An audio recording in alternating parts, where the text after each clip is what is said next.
So I'll count it off. 1, 2, 3, 4. 1, 2, 3. Just twice go.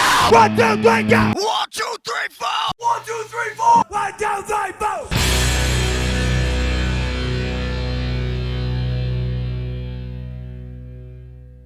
Howdy, folks. Welcome back to the rehearsal room. Nick here. Aaron's here. We are actually having, you'll excuse this lousy pun, but a repeat episode. Where's my snare? We are welcoming back Mr. Pete Majors to the show. Hey. Oh, thanks, guys. Absolutely. Friend of the show. Always Friend a of the pleasure. show. Be here. Yeah, we're going to talk about Pete's goings on, and we're going to get into something else, something a little special that we're going to start off with. What we are calling our Danzig Friends Club. Absolutely. Pete, welcome back, like I said, to the show. Thank you. If you could put up a little, a little closer in there. Yeah. How have you been, Pete? Great. I love living in the mountains. Yeah. Every time I drive into a city, I'm just kind of like, why am I doing this? I just want to be around the trees. I don't blame you. I don't blame you at all. But thank you even more then for coming yeah, down. thank you twice as much for coming out into the wreckage of Vernon or wherever we're at. Yes. Pete, you got another festival coming up. Yeah, so this year, the Idlewild Experimental Music Fest is happening again. It's the third year, so I'm calling it an annual fest now. Nice. Yeah. At the same place, Audio Wild Studios in like the heart of Idlewild there, the little town of Idlewild in the San Jacinto Mountains. Again, just something that is a passion project for me. I have always enjoyed all kinds of music, and I have made experimental music in the form of, noise and some power electronics and made some records. But this is more to showcase diversity within not just the genres, the types of music, but with the people who do make this to celebrate that music is not an elite thing. Yeah. It's not a corporate thing. It's not a business thing. It's not for likes and it's not for streams. That this is something that people are passionate about. They are curious and they're open-minded. So, from what a lot of people would call noise, and you see a lot of these fests that occur, some that have been around for a long time, and they're called noise fests. Yeah. To me, calling it the experimental fest is the fact that this is more broad. It's a little bit more further encompassing. Exactly, Yeah. And I want that every year. So again, there's going to be free jazz. Cool. There's going to be, ambient and drone. There's going to be noise, of course. There is also actually a grind band playing. Cool. That really was a power electronics group. They're called Reaper, and they're up in the San Bernardino Mountains in Crestline near Arrowhead. Okay. And Reaper had been a power electronics band and slowly morphed into grind. And when I offered them to play, I asked them to play. They were like, well, this is kind of where we're at with this now. Is that cool? And I was like, well, if you want permission, I'm the guy. And and I don't have to, explain myself to anyone. So please come up and play grind. Right on. That's cool. Yeah, that makes a really cool bill. Just like you're not sure what it could be. There's something for everyone. Yeah. Again, for a listener, not everything is going to be that accessible. Sure. And I understand that. But there's going to be so much that you probably will like that you didn't even know you would. Yeah. And I think part of experimental music is often the performances. It's not necessarily buying a record and sitting and listening to it in your car at home, whatever it is. Yeah. When you can see it live, I think that opens you up to the sound more. And we're gonna have this is the first year I've got a visual artist doing projections. Cool. Okay, cool. And he's working with the groups to give them what they would like, displayed behind That's them. cool. And I think that's also going to be really fun for the audience. It's just an experience. That's the Grim Node? Exactly. Okay, Yes. Dennis Tack, Grimnode. Very cool. Yeah, that's I've always. That's the one thing with experimental music. You're right. It's like I have some albums, and occasionally I'll throw them on. But you're right. That live experience, like my ear, certainly when I was first getting into it, I thought most of it was just improvised, kind of on the spot, as they were kind of, which was also kind of a turn on as you're watching it. To find out that no, there's definitely there's a path we're following as we go along. You're like, oh, okay, cool. Even neater when it feels so confusing, yet they actually no. There's a through line that I'm trying to there's a bit of a map and outline right. to Yeah, and I think that you're absolutely right. The experiencing of that stuff live is far different than a record. Yeah, and just like how much of that, like you feel like almost you're a part of it to a degree. Sure. Yeah. Especially something like a when you go see like a pedestrian what is it, deposit. Yeah, like you do feel like you're like part of this experience. It's very immersive in that way. Yeah. And everyone, their performances can be different. So I think an aspect I would say is performance art. Sure. And people will bring all kinds of unique and somewhat wacky things to it. I mean, a lot of people, there can be some S&M and nudity involved. Mm-hmm. I don't think that's happening at this fest, at least this year. And I don't tell anyone what to do. I want everyone to be free to do their own thing. Yeah. And that's not, and I don't want to limit anyone even with a set time, but how long their sets can be. You tell me what you want to do. You drove all the way up here. You're going to lose money. I'm going to pay you, but that's not going to cover your Airbnb. That's not going to cover how cheap the gas is right now. Right. Yeah. Yeah. No, that's cool. Awesome. Because you're creating space for this experimental performance to take place. I don't think, more now than before, there are less spaces like that. I know some of them have kind of reopened up in LA, but it's maybe not the same as it used to be 5 years ago, right? I think you still kind of have the same places. I mean, the Smell was probably the one that was the biggest, and still exists. And then, when Handbag Factory started, and I think that was maybe around 2009 or 10. Yep. And Sammer. And then, we've had Coaxial now for like over a decade. Yeah. And that tends to be one of the biggest ones now. Right. Yeah. What's cool too as an artist yourself, like that, it's instead of just being a promoter doing this, it's like, no, I'm one of you. So that's, this kind of freedom that I want to give you. It's kind of the thing I would like if I were an artist. So to be able to give that to other artists, that's really cool. Yeah. You can relate on a different level, not just as the person kind of organizing the event, but you're also like, oh, I know what you folks also go through. So whatever you need, you understand the needs. And that cool. This isn't for money. Right. I don't take any money. I do this just to do it, and a little bit selfish, as I've said before, because I'm so far removed from Los Angeles and that community, and this creative group of peers and people I used to see all the time and communicate with and go to shows. So now I'm making you come to where I live. In this little town with no corporate influence, hardly at all, other than like the 2 gas stations and like an ATM. Sponsored by Chevron. Yeah. So you can come, and part of it too is I think this is a destination. It's a magical place, the San Jacinto Mountains. It's definitely it definitely influences me in how I want to create music and the way I live my life. And I think when people come up there, especially for the first time, they're like, shit, I didn't know this fucking place existed. Like, particularly in the middle of the desert, that you can go up this mountain like 6,000 feet and be surrounded by, tall pine trees and, wildlife.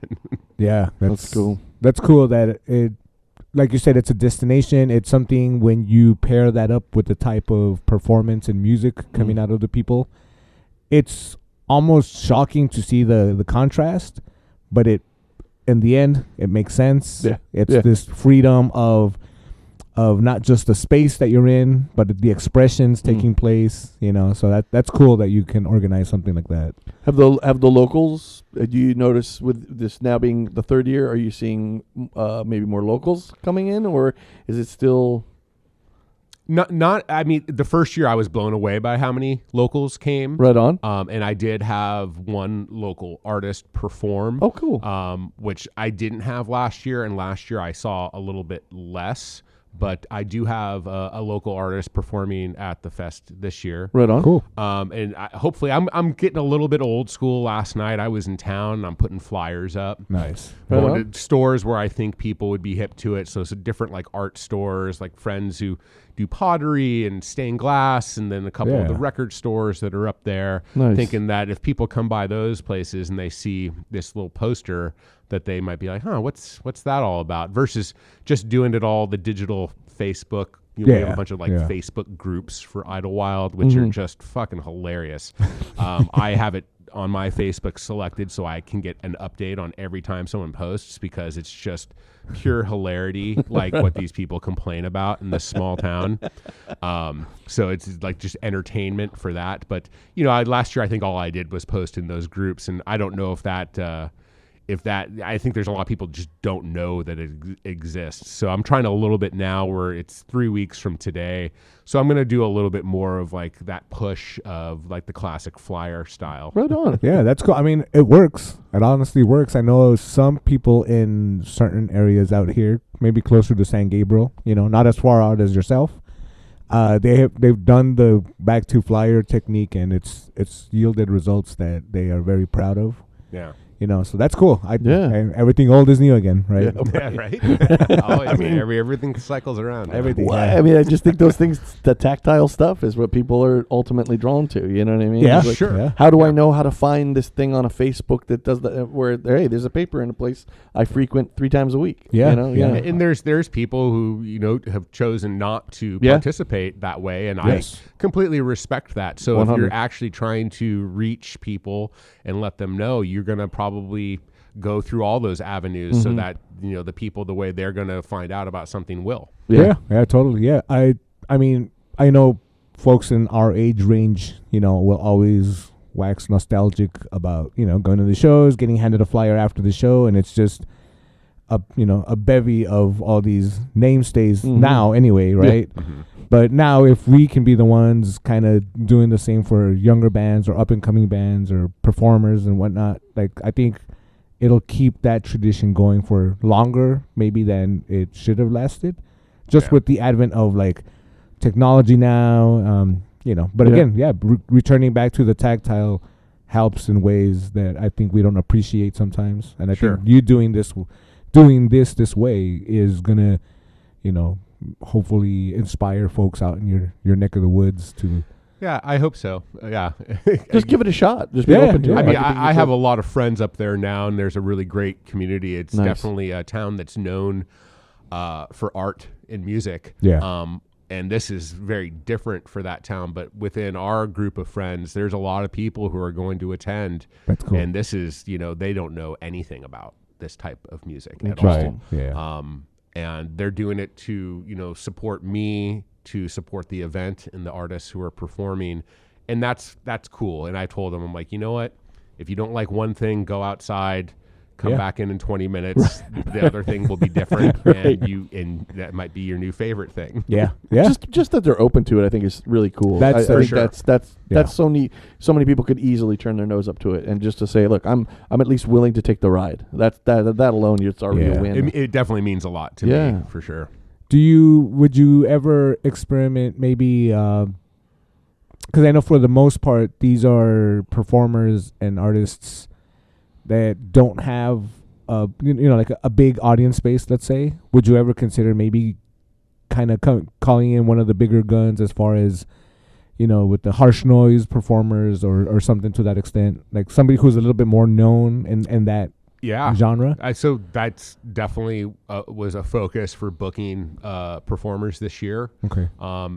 Also thinking outside of what the first couple years had been with mostly Southern Californian artists. This year, one of the first people I asked, because I've known him for 25 years, was John Weiss. Right on. Nice. And John's been, I think, in Ohio, in Cleveland, near Cleveland. Yeah. He's been out of California for a long time, but he got back to me. He said a number. I was like, I can do that number. And yeah, so he's arguably probably one of the top 10 biggest, experimental noise artists in the world. Yeah. Sure. So the fact that he said yes, that I would like to think that that's a draw, that I am getting a big name like that. Yeah, sure. Within music like this, to Yeah, even yeah. say big names, but obviously we do know some of these big names. Yeah. So if you're listening, Metallica, Masami Akita, you want to fly out from Japan? No. But yeah, so and then mixing it up too, like, there's a lot of people who hit me up where it's like, dude, you're a punisher, man. Just fucking chill with these messages. Yeah, I know you want to play. You're telling me you don't care about money. You're gonna only play 5 minutes because it's gonna be fucking harsh noise. And I respect that, and that's fun. But like, ultimately, this is like my fest. I curate this. Yeah. right on. And I don't just want a bunch of white dudes making noise. Sure, That's sure. not my thing, and it's not like a 3-day festival, and it's not everyone playing 10-minute sets. Yeah. It's much more free and open-minded than that. It makes it more special, it just seems, if nothing else, that it's not like you said, it's not a 3-day thing. This is like a 1 day. Yeah. This is the people playing. This will be this year's people who are playing. Maybe some will, travel year to year. Others will not. So that makes it more special to say, I definitely want to show up this year because, man, I may not next year. That person may not be playing. So I think that's cool. It's going to be different every year. Awesome. I've had some people in different capacities play in different projects Right now on. through the 3 years.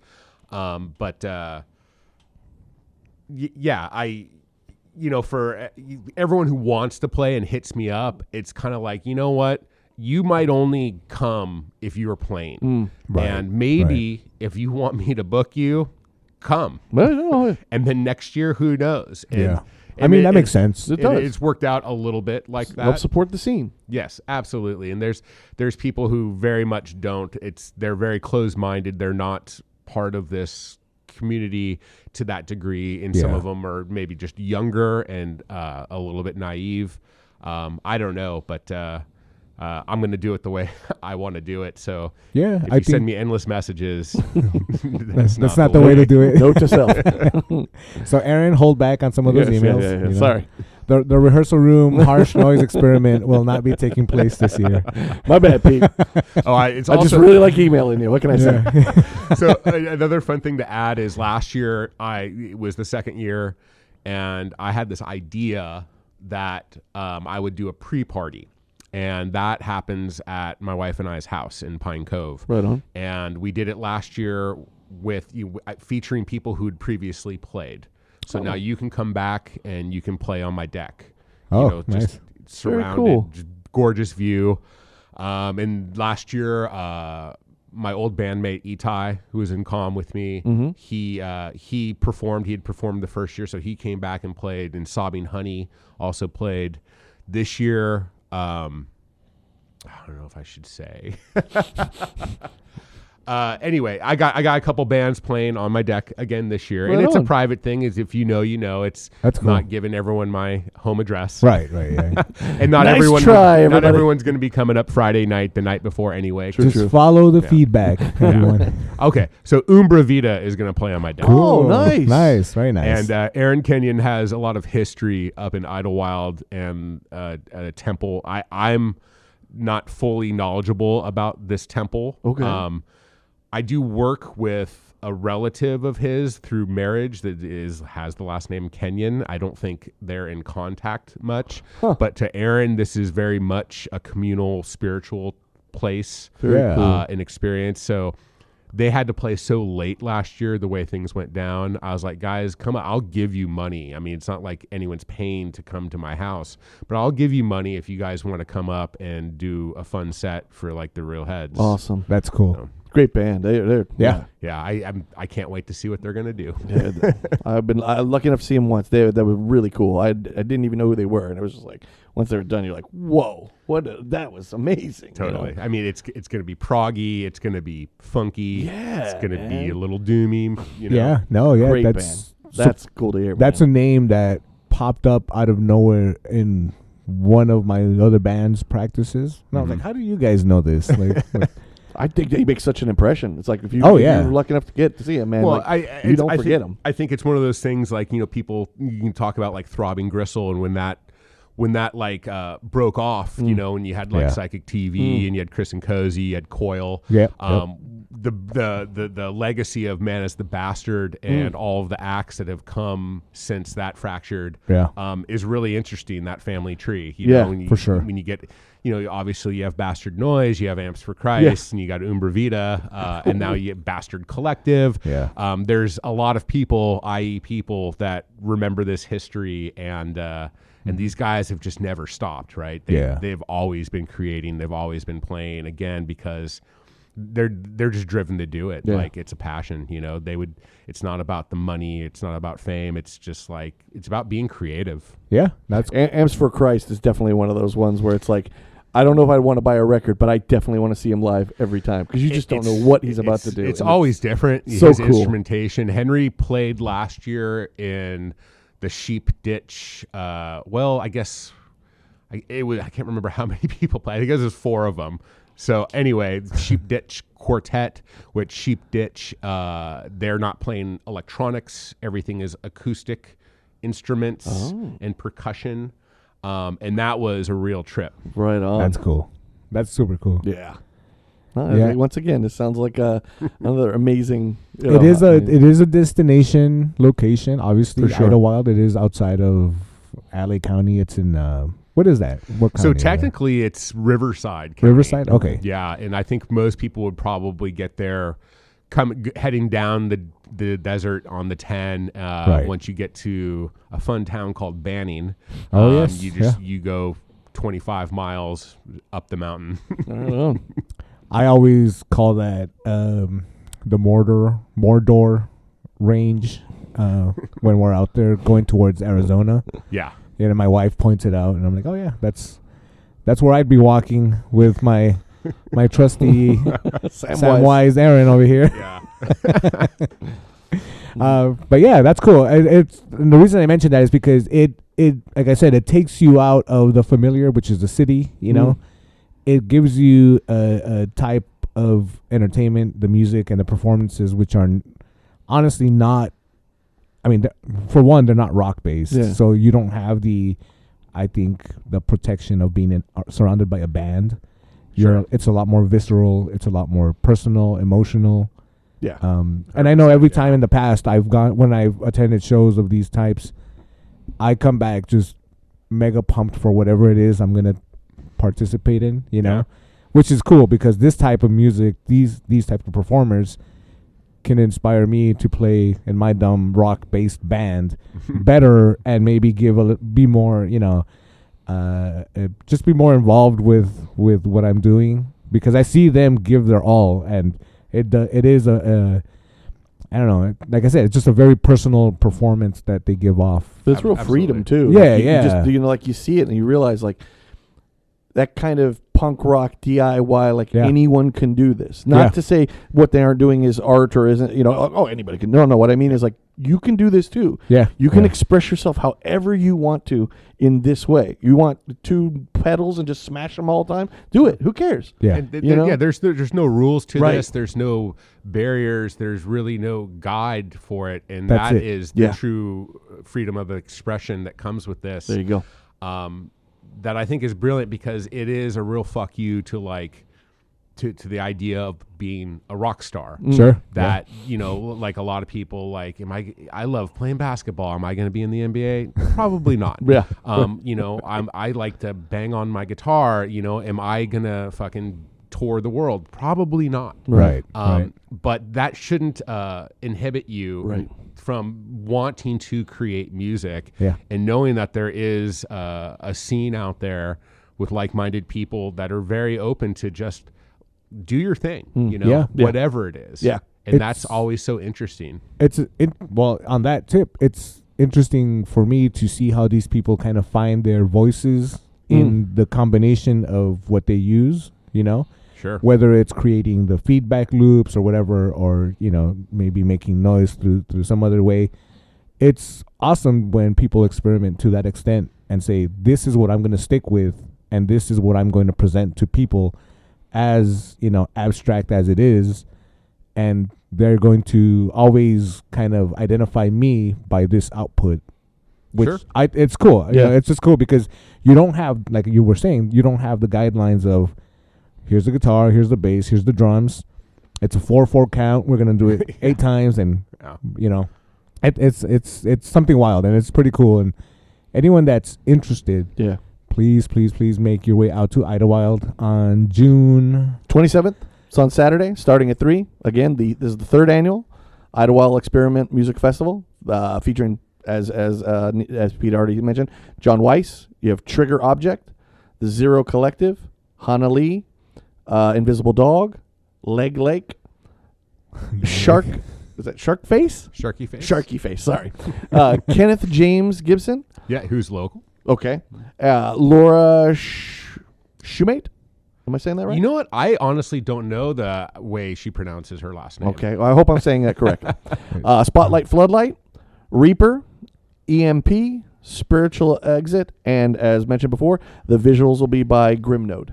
So actually, right after I put out the first flyer, Spiritual Exit had to bail. Okay. Oh, okay. Sorry. All right. Yeah, and then also with Zero Collective, Nikki Chen will be performing with Zero Collective. Oh, that's okay. There is a new poster art that I changed. But yeah, Spiritual Exit, he's coming from Portland. And as he was trying to piece this together with, obviously trying to play some other shows around it and traveling that far, Sure. he immediately realized, he's like, I just don't think I could make this work. And part of it it can be financial in that sense. Of course. I once Harasser had a whole tour booked with Hive Mind because we had started collaborating when Gray had moved out here, and I had performed with Hive Mind a couple times, and then we had an idea of doing collaborative, which we did once at the F House, and then once at the Echoplex when we opened for Chelsea Wolf. I remember We that. were there, Wolves yeah. in the Throne That was Room. amazing. We were there. But yeah. then we were very much into it, and we were going to go up the West Coast and just figuring it all out, the logistics, everyone taking time off, what it was going to entail. Like I pulled the plug at the last minute. I was like, you know what? I think we're going to end up being disappointed. And I don't know. Maybe we should have done it. But these are things you do have to consider sometimes when you're trying to travel and maybe borrow a van or Sure. have a trailer. And again, if you're not a rock star and this is about expressing yourself, like Yes. these are the other parts that come with it. It's like, yeah, look, man, it's not about money. We're trying to do this to express. We want to, Yes. and take it to people. But I've always thought It a can be- successful tour is like breaking even. Always. That's kind of been Always. my mindset was like Same. not losing money. Sure, You yeah. got to travel. You fed yourself. You probably slept on a lot of couches or the floor, which that's my experience of touring. Right. Yep. Having a hotel room every night. I can't imagine. My wife gets to live that type of tour life, but that is not the tour life I've ever known. yeah. and again, you have Facebook, Instagram. Correct. Those two, and I technically have Threads. Okay, we'll make sure to put all those links. We'll blast in the everything. show notes and Yeah. everything else. Right on. Because tickets are obviously still available, right? Absolutely. Okay, so So- we'll make sure to put that all in the show notes, so anybody who wants to go can figure out where it is, where get the tickets, so on and so forth, and definitely go check this out because, again, Pete does not fuck around, as they say, and 3rd annual, that means he's doing something right for sure. Yeah. Would you ever perform at any of these? Yeah. So I did the first year. Okay. I at this point I don't want to put myself into there. Okay. I'm also too busy. That day is fucking gnarly. Yeah, I can. yeah. So it's a lot to do. But the first year I was invited by 2 different performers that I had booked to Nice. collaborate, and one of them was Sandor, my bandmate from Right on. Harasser. Yeah. He had done, there was a Harasser album called Hater of Man, and he made that into a noise experimental project Yeah. called Hater of Great Man, and he made an album. He had never performed it under that name other than with me, and then I had asked him to perform in whatever capacity, it could have just been Anderkoppen or whatever he wanted to call it, and he's like, let's do Hater of Man, and I was like, okay. And because I was also like, I don't know if I want to put myself in there, I put us on last. Okay. Because I was like, I don't want to give us like a good slot or when the most people are going to be there. And then that great slot. Yeah. I heard he slept with the guy who books everybody. And then another group we had fucked around, and this is a little connection maybe to this episode. We recorded it and we want to redo it, but we did a cover of Danzig, "Tired of Being Alive," Nice. Oh, which is that's my favorite. I mean, Danzig's- honestly, we're going to talk about Danzig 1, Yes, but sir. Yes. Lucifuge might be my favorite. hands down. So it was a fun contrast of like clean vocals and my vocals, and doing like a kind of like weird stripped down version man. of that. And we did that live. Cool. And that worked out okay, considering it's not something we ever rehearsed together or Dude. anything. And I had to like actually even just tape the lyrics up. And I had started having to wear glasses, and I remember Sandor saying, he's like, "You shouldn't be wearing glasses on stage." And I'm like, well, then I can't play, man. I'm almost 50 now, so it's just, it happens to us all. Oh yeah, believe me, it does. Right. Hey. That's cool though. That's really cool, man. I'd love to hear that. Hey. So yeah, there was a recording. I didn't think it came out too bad, but I know we've talked about doing it properly, putting some more time into it. That'd be cool. Yeah, and I asked because I don't know if this is a secret, but recently you were before we started rolling, you were telling us that you performed out here. Yeah, so I've only performed solo 3 times, and it's all been like about the last year and a half. My friend Grant Capes, who plays in Sobbing Honey and Gerger, he lives in a little house behind Lance, the overlord of Permanent Records. Oh, So okay. he All right. does these little backyard like parties. And Grant's always, going way back in the day when he had the Echo Curio right there, like Echo Yeah. Park and Sunset, Yeah. he's always been such a big part of the scene since he's lived out here. And I think he asked basically Hater of Man to play, and Sandor said no. And he's like, well, you should just play solo. And I never had. And I did. I remember that day I was telling him, like, I've never done this before. And everyone's like, really? You've never just done like a solo like noise set? I'm like, I haven't. And so it's interesting. weird that I'm self-conscious about it because it really goes against like the idea of what you're doing. It's like, it doesn't matter, dude. Yeah. No one cares. And that was really fun. And then I did it again the next year. I did it again like 6 months later, 5 months later at the Handbag Factory for Hell in the Handbag. Nice. So I've played the Handbag Factory in like 5 different like groups over the years. Nice. And that set didn't go as well. So I was really happy when I played in March at the Prime Time, how well that set went and how it was received. So, there'll be more in the future probably. But Cool. Yeah. I And don't you're know when. performing as Doom Death, you were telling us? Just Doom Death, which was a moniker I took on. I think the first time I made like an email address, it was Doom Despair Death. And I think that was even like my eBay like account. Nice. And at some point, I had been using that, and at some point, whether it was like MySpace and then Facebook and Instagram, it's always been like my Instagram moniker. Yeah. And your amoeba. Yes, and an amoeba. So it was definitely a name I took on. It wasn't like in Harasser, the singer is Doom Death. It's Pete Majors, but Right. I always thought if I was going to perform as a solo artist, it would just be Doom Death. Doom Death. That's cool. Any chance of recording also, or Yes, I have been getting more into recording, kind of tweaking my setup. I'm getting rid of this like awesome Tascam, like 8-track digital, which has kind of too many bells and whistles to really utilize the way I want with, like a little card that then I got to go put into the computer because then I'm going to mix it in like GarageBand because I'm a basic bitch like that. Now I'm just like trying to go with like a Focusrite interface right into like an iPad. Oh, yeah. Bringing in different things. That's my setup at home. Yeah. Like, it's so easy, right? Yeah. So Yeah. bring in some field recordings, bring in, some synth, vocals, guitar. Yeah. And I would like to do something. The last thing that came out was that second Hater of Man record, and that was almost a year ago that came out on Oxen Records. yeah, that's good. That was Yeah. a great one. Yeah. That's actually the one you were in here for the first time. Yeah, that it hadn't come out yet at Right. that point. It came out I think it came out on the 4th of July, which is weird.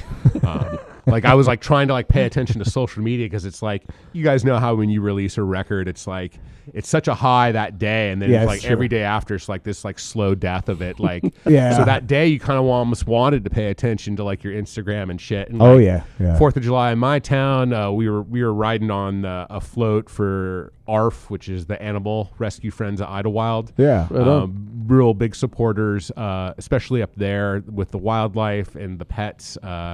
So many people come to Idlewild and dump pets, and it's terrible. Like I have an addiction to cats. I have a 12-week-old right now that I was kind of helping foster since it was 3 weeks old, and I was like, this one's staying with me. Right. But yeah, I love ARF. So I was stuck on this float, and the whole time I'm just like, my phone's like kind of blowing up. And I'm like, I can't fucking look at this shit. Yeah, kinda stupid. yeah. That first day album release, it's like, I need to be paying attention to everything coming through, and then you're right. That slow death afterwards is like, this is crushing me. A week later, no one gives a fuck. Yeah. But so that's how it goes anymore, right? With so much music coming out, and Oh yeah, I mean the way people kind of consume stuff now, and it's just. It's so much, you know. Like at some point at the end, we're going to talk about like what we're watching and shit, and it's like all these things that like we've heard about or someone recommended. And it's like you never fucking watch it all, and and I think that's part of it. There's so many options when it comes to entertainment. Yes. It's a good problem paralysis. to have, maybe. Oh, it's yes. right. I would rather have that problem, like just to know there's no finish line, if nothing else. Right. You know, the watching stuff though, that one's because at this point you could tell me anything on any channel, I'd go, yeah, sure. Yeah. I have no Yeah. idea. Yeah. You know what I mean? Like, it's always something coming out. But yeah, very cool, man. Very cool. Yeah. So again, let's hit that again. So again, the 3rd annual Idlewild Experimental Music Fest, Saturday, June 27th, starting at 3. And again, we will put all the links in our show notes and everything else, where you can get tickets and all the lineup, everything else. And we will definitely help promote that for sure. And if you're interested in any information you might have, hit them up on Instagram. I think Instagram right now is the one platform that like most people are on. Yeah, it seems to be the most accepted right now that people do fuck with. I have an email and people are always like, how does one play this? And I'm like, well, all right, here's my email. And some guy emailed me. I mean, the fest has already been announced this year. And then he hit me up again. He's like, dude, I emailed you. And I'm like, yeah. I'm like, so maybe next year we'll talk. I don't know. Yeah. Just don't worry. Don't be a punisher. Exactly, bro. Don't be a punisher. Send one email and be patient. Yes. Pete, I mean, if you don't know Pete, and this is how we're going to do our nice little slide into the next Pete is a very statuesque man. The first time I saw Pete, I think I said this last time, it was like, oh, there's a beard with legs and a bunch of Danzig tattoos. Who's this linebacker with all the tattoos? Yeah. So, getting to know Pete, especially after being around you, not knowing you, when I think I told you this last time, I was incredibly intimidated. One, the beard, the tattoos and everything, and then knowing that you were a harasser with the blood and the paint, right? Getting to know you, very pleasant surprise. You're an incredibly likable person, very nice person as well, but you're also a big Danzig fan. Yes. I think for me, if someone were like ask you like some of like your favorite groups, and for me it's kind of on display on my body with tattoos, but Danzig has been probably one of the most influential and one of my favorite artists going, starting from Misfits to Sam Hain to Danzig. So I all you had to do is like, Pete, do you want to talk about Danzig? I'm like, yeah, let's fucking talk about Danzig. And I got some stories. Cool. Of course. Yeah, so we are going to take a little bit of a trek into Danzig world. We did put out a Danzig episode previously where we kind of got all of all the flowers we gave to him at that point. Any career gripes. Retrospective. And introspective on Glenn Allen Anzalone. Including his shoe size, might I add, 9.5. Okay. Well, that tracks. Yeah. Which is also the same shoe size, boot size as Jerry Only. So go figure. Weird. A much taller individual than Glenn. Yeah. But yeah, so if you want to take another listen to that, do so after this episode. But in this episode, we're going to dive into Danzig's first album, the self-titled 1988 Danzig album, put out on Deaf American. Deaf America's first release, also. First release, yeah. I thought that was pretty Rick good. Rubin's departure of the Def Jam. Yeah, the Def Jam. Very first release, which I was unaware of at the time. So yeah. Yeah. So, Pete, you are a guest here. How did you come into this album? So I'm certain I didn't hear it like when it dropped. Yeah. I mean, I was 11, but I hadn't even heard Misfits at that point. But this because I had two older brothers and we shared a bedroom. Just always, it's like that kind of community of like friends. You go to school, kind of tape trading, stuff like that. People turning you on to stuff. It was probably within about a year after it coming out. The iconic artwork was something that was I was very drawn to.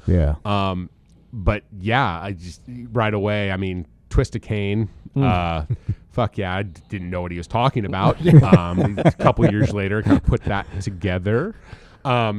Yeah, definitely a game changer for me. I also think that like getting into that album was what a lot of people attribute to the success of Danzig notoriety was Metallica's just love. That big push they got from always wearing like Misfits and like Samhain. I mean, and here's something I actually only learned fairly recently. James Hetfield is on. Yeah. Oh yeah. Yeah. This is probably the last 3 or 4 years learning this. Yeah. Yeah. Right. So, which now you listen to those songs, you go, oh yeah. Yeah. Son of a bitch. And you're like, that's his voice. Fucking it's his voice. Yeah.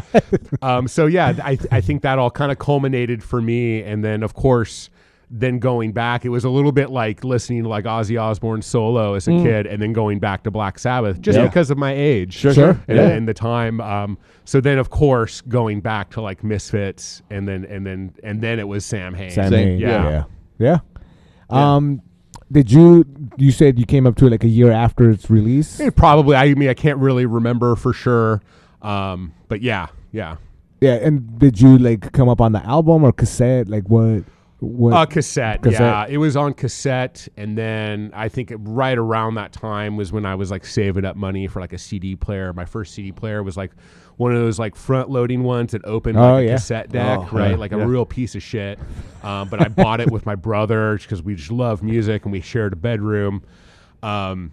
Yeah, it was, but yeah, cassette because I think we all were like Walkman. Oh yeah, kids, yes, right. That was like your freedom. But that was the first Danzig record that you. So you started with. Danzig I started with Danzig. Oh, right on, Absolutely, right at the beginning. Nice. Aaron, how about yourself? I was much later to it. Yeah, so Danzig 3 is where I mean I remember hearing a few songs from Danzig 2. Certainly KNAC. Would be playing something off of Danzig 3 or Danzig 2, and it was like, okay, who is this? Like, this was, to me, it was, as we explained in our Danzig episode, to me, it was everything I was kind of looking for. The vocals were certainly not harsh. Right. I grew up with a mother who absolutely loved Elvis. Well, here he was in all his glory, but evil, Elvis, and doing metal. Yeah. So it was like, oh man. And, I was at the time, I did attend religious schools and through junior high through high school. So there was definitely Twist of Cain. I got real quick on that one. Snakes of Christ. I was like, wow, I didn't even know you could say that. You know what I mean? But it also, it was definitely was a turn on. It was like, man, I like this darkness. I like this kind of darkness in a way that was knowledgeable darkness. Sure. As opposed to like, just not like, fuck God. It was like, he's like, no, I've read the Bible too, and here's what I see of it. And I was like, yeah, that kind of speaks to me because I kind of push back on what I'm being taught. And he's saying some stuff that like, yeah, that's how I feel about that. And so, that kind of thing. So yeah, going back to that album was definitely just like, especially just like Mother. It was just like, holy shit, because it hadn't hit yet with the Thrall Demon Sweat, So it was like hearing all those kind of songs and then buying the VHS. Oh yeah, that was a big deal. That first VHS, the home videos, man. The home video. Yeah. Welcome to my book collection. Yeah, welcome to my book collection. This is my guitar, bitch. Just like, who are these guys? They're all these big, huge dudes. Each person in the band is a character. Yeah, absolutely. Which is, it's I think a carryover from Samhain and the Misfits, where everyone has their personality for sure, but together it's the band. It's Danzig, the band, And right? they just look like such badasses. You open up that thing, and there they are in leather jackets, and they're all fucking pale as shit with dark black hair, and you're just like, dude, like they don't look like they fuck around. They're all man. badasses. Especially you open up the whether it's the CD, the record, or the cassette, and it's their picture, and it's Danzig front and center. And you know, I think John Christ might be wearing the aviators. Yeah. Right. Yes. And it's just like, man, I don't even know where to find those glasses. That's cool. You know, like, hey, They you have a have to look. be a pilot to get those, right? And just even like, and again, as the non-punk kid, Yeah. like it was just like I didn't know who Chuck Biscuits was, Right. So it didn't Yeah. matter to me. I just thought he was a kick-ass drummer, but also like Chuck Biscuits. What a goofy name! Oh, what a You know? goofy- But also like, you can call yourself John Christ? Yeah, yeah. Oh my God, dude. Yeah. You know what I mean? Like just like it just spoke to me on so many levels, and just like, you know, and especially as an ease into metal, also because the production is so without distortion. It is so clean. The vocals are up front. You're hearing everything. I mean, every drum beat is just like popping in It's your the head. driest drum sound. Oh, like that. well, I think and I've you know, ever heard. as we know, Rick Rubin was essentially trying to give it a cult AC/DC AC/DC, vibe. yeah. You know, and it's there. It's definitely Yeah. there. I mean, it's by far their most rock/metal album they do. Yeah, You know, yeah. As Danzig says, you know, he tries to take out, you know, Rick Rubin wanted to take out the atmosphere. Right. You know, I just want it to be a rock band, you know, and Yeah. Danzig Yeah. was kind of like, well, but look what I do in Sam Hain. And, Yeah. you know, then we find out later, it's like, yeah, Rick doesn't like Sam Hain. And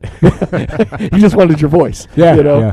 But I just that album, of all of his albums especially, it feels immediate. It's right there in your face. Every song pops, and it's just like, you know, and then even stuff like She Rides, you know, Yeah, oh, yeah. the sexy song. The sexy song, yeah. You know, Which it is. I Oh, mean, dude. How many times have I haven't been to a strip club maybe in like 15, 20 years. Yeah, same me. How many Yeah. times have I seen a Yeah, stripper yeah, dance exactly. She Rides? It was like the best thing ever, especially as soon as you hear the drums and you're like, oh, I know what is coming up next. It's going to be fun times. And just Oh, yeah. you know that it's so bluesy. That riff is just so bluesy, and yet I love when you just hear that little bass just boom. Yeah. It just resonates, and it's just like, Oh, yeah. man, dude, and Power. just you know, and then the voice. You just The voice, yeah. What can you say? I mean, it's just it's everything. Especially at that age, it was everything I'd want in my favorite rock and metal band. You know, Right. and he just he was like an action star doing cool metal stuff. And with a big middle finger to everything I wanted to throw a middle finger at. Yeah, you know? yeah. It's So very appealing. Yeah. normally, when we do album deep dives, you kind of give us a little bit of a history. Well, on the one of the things I thought was interesting is, like I said, it came out in 1988, and so some other albums that came out around that same time. So obviously, you got Metallica's "Justice for All." Yeah. You know, NWA "Straight Outta Compton." Hell yeah. Public Enemy's "Takes a Nation of Millions to Hold Us Back." Pixies "Surfer Rosa." Surfer Rosa. I mean, Leonard Cohen, "I'm Your Man." Tracy Chapman's "Self-Titled" came out that same year. Slayer's "South of Heaven." Yeah. You get Death Leprosy, Ozzy's "No Rest for the Wicked," and Bathory "Blood, Fire, Death." Those were the ones that I found that I thought were kind of interesting because, you know, we were kind of talking about this before we were recording, but like, you're looking at "Justice for All" and you're looking at "South of Heaven." You're kind of at the very peak of what thrash metal, especially the big four, are going to be at this point. Yeah. You're going to get Seasons in the Abyss, but then you're also going to get the Black Album. Slayer also famously recording that album at the same time this album was being Exactly. recorded in the same building. And, Like, yeah, and again with Deaf America, you Deaf know, American, yeah. you're really outstretching, and you know. But then you got death metal's right around the corner. I mean, if we're at Death Leprosy, well then Morbid Angel, Deicide, and the rest of them are they're about to hit. pop. Yeah, You know? like I think it had already death metal as a genre had already been Certainly with you Death know? and Leprosy, 'Cause clearly. even Because Scream before Gore would have come out before that, right? yeah. So I think also at that point Cannibal Corpse was already a thing. I think so, yes. Yeah. You know, so like there were bands around. I think it was just. I'm it sorry. just wasn't it wasn't known, Yeah. right? Yeah, I think it was just. I mean, you know, the idea, the Florida stuff, the Morrisound Right. sound, which is we all know is very much of a Right. sound, but Yeah. is starting to become a thing. You know, what was happening also like in a lot of like UK bands and like the Yep. Earache roster. Yep. So you're getting Entombed. Entombed, yeah. Well, yeah, one of the ones I didn't write down actually, but now you're reminding me when you say the UK, Napalm Death put an album out Napalm that year. Death, yeah. So it's like, it's weird that metal in and of itself is now blossoming into these other genres. Bathory's putting out an album, so black metal's just on the horizon. Yep. Death metal's about to put out some of its most seminal albums. Napalm Death is a thing, and here comes this record that is unlike any of them. Yeah. And really is a throwback to some degree, and yet it cuts right through. Yeah. And it's like metalheads just immediately are drawn to it and go, yeah. That. And the biggest thing that was happening then was glam. Yeah. You know, 100%, MTV yeah. video era, Yes. glam, Sunset Strip type shit, which I love. But Same. this was something that is just that unique. And now the test of time, we go look at this, and it's like it so stands up through all of these kind of fads and these phases of what's popular, what's on the radio, what's on MTV. This was totally different, and I think for Danzig to reinvent himself kind of again, amazing. What a talented artist, with all the other bullshit aside, we can all appreciate This him. You're right. This was one of those chances when he was being, again, for the sake of this conversation, experimental, where it paid off. Because, some of his later albums, obviously, it wasn't as fruitful as this. But he comes in from being Sam Hain version of Danzig, right? Which is, very spooky, very werewolfish, and, very, way more aggressive, right? And then comes into Danzig, where he's got to deliver the persona of who's singing these lyrics, which are way more bluesy, way more sexy, right? For all intents and purposes, way more masculine, as Sure. Because it was almost like I'm portraying this hyper version of what a blues rocker is supposed to be, right? Yeah. And again, it paid off because it was stripped down. It wasn't as it wasn't maybe as musical as the thrash folks or as the death metal folks. And the production is certainly not the same. It's a lot more understandable. You can kind of pinpoint all the instruments and the lack of bass from one. And the songs are there. And the songs are there. Yeah. There's a lot of great bands, and it's like there's a couple standout songs maybe on an album, but you get a lot of the samey stuff. Yeah. I mean, the songs on that album are just like, wow, they're all their own. Yeah. Great. And even with Twisted Cane and Possession, as we all know, were essentially written for Sam Hain originally. Yeah. Like when you listen to them, even knowing that, you go, especially Possession. Yeah. Possession does have a Sam Hain feel to it. Oh, yeah. Despite his being vocal delivery on it. And Yes. Yeah. And you could hear how that could have been like the Sam Hain, like more kind of like dark Baroque kind of atmosphere. Even that it. riff, that Yeah. like that's a November Coming Fire kind of song, For sure. And you just go like, man, it's so, you say experimental. I would also add to that is like him willing to be open to the idea of turning away from what he was, as we know, he was essentially writing a Sam Hain, third record, and goes, okay, this is where Rick Rubin wants to go because I'm wanting to go to a major label. I want to work with a producer and see and this is what he wants me to do. Yeah. All right, let's give it a shot. To be open to that alone, you got to give him credit for that. You know what I mean? Of course. Because he certainly he was forging his own path. He didn't need to do it, and I'm glad he was open to it because it really does open this whole other thing that becomes Danzig. You know what I mean? While you still get elements of the Misfits in Sam Hain nonetheless. It was, from the people he was playing with, it was definitely this continuation of Sam Hain, and that was where we first got that skull, right? What he's took from the Cry Star, right? Yeah. A different, with the covered like horns for Sam Hain, and then he like kind of made it a little bit more stark with Danzig. But he's still got Eerie Vaughn with him. Yeah. He'd known Chuck for a long time, and Chuck's time, and I think Chuck had also been played off and on in Black Flag. Black Flag went back to was DOA one of them too? He was originally DOA in Canada, and then came out to Black Flag, and then went over to Social Distortion for a while. Right. That's right. Well, yeah, he plays on one of my favorite Social Distortion records, White Light, White Heat. Trash. Yep.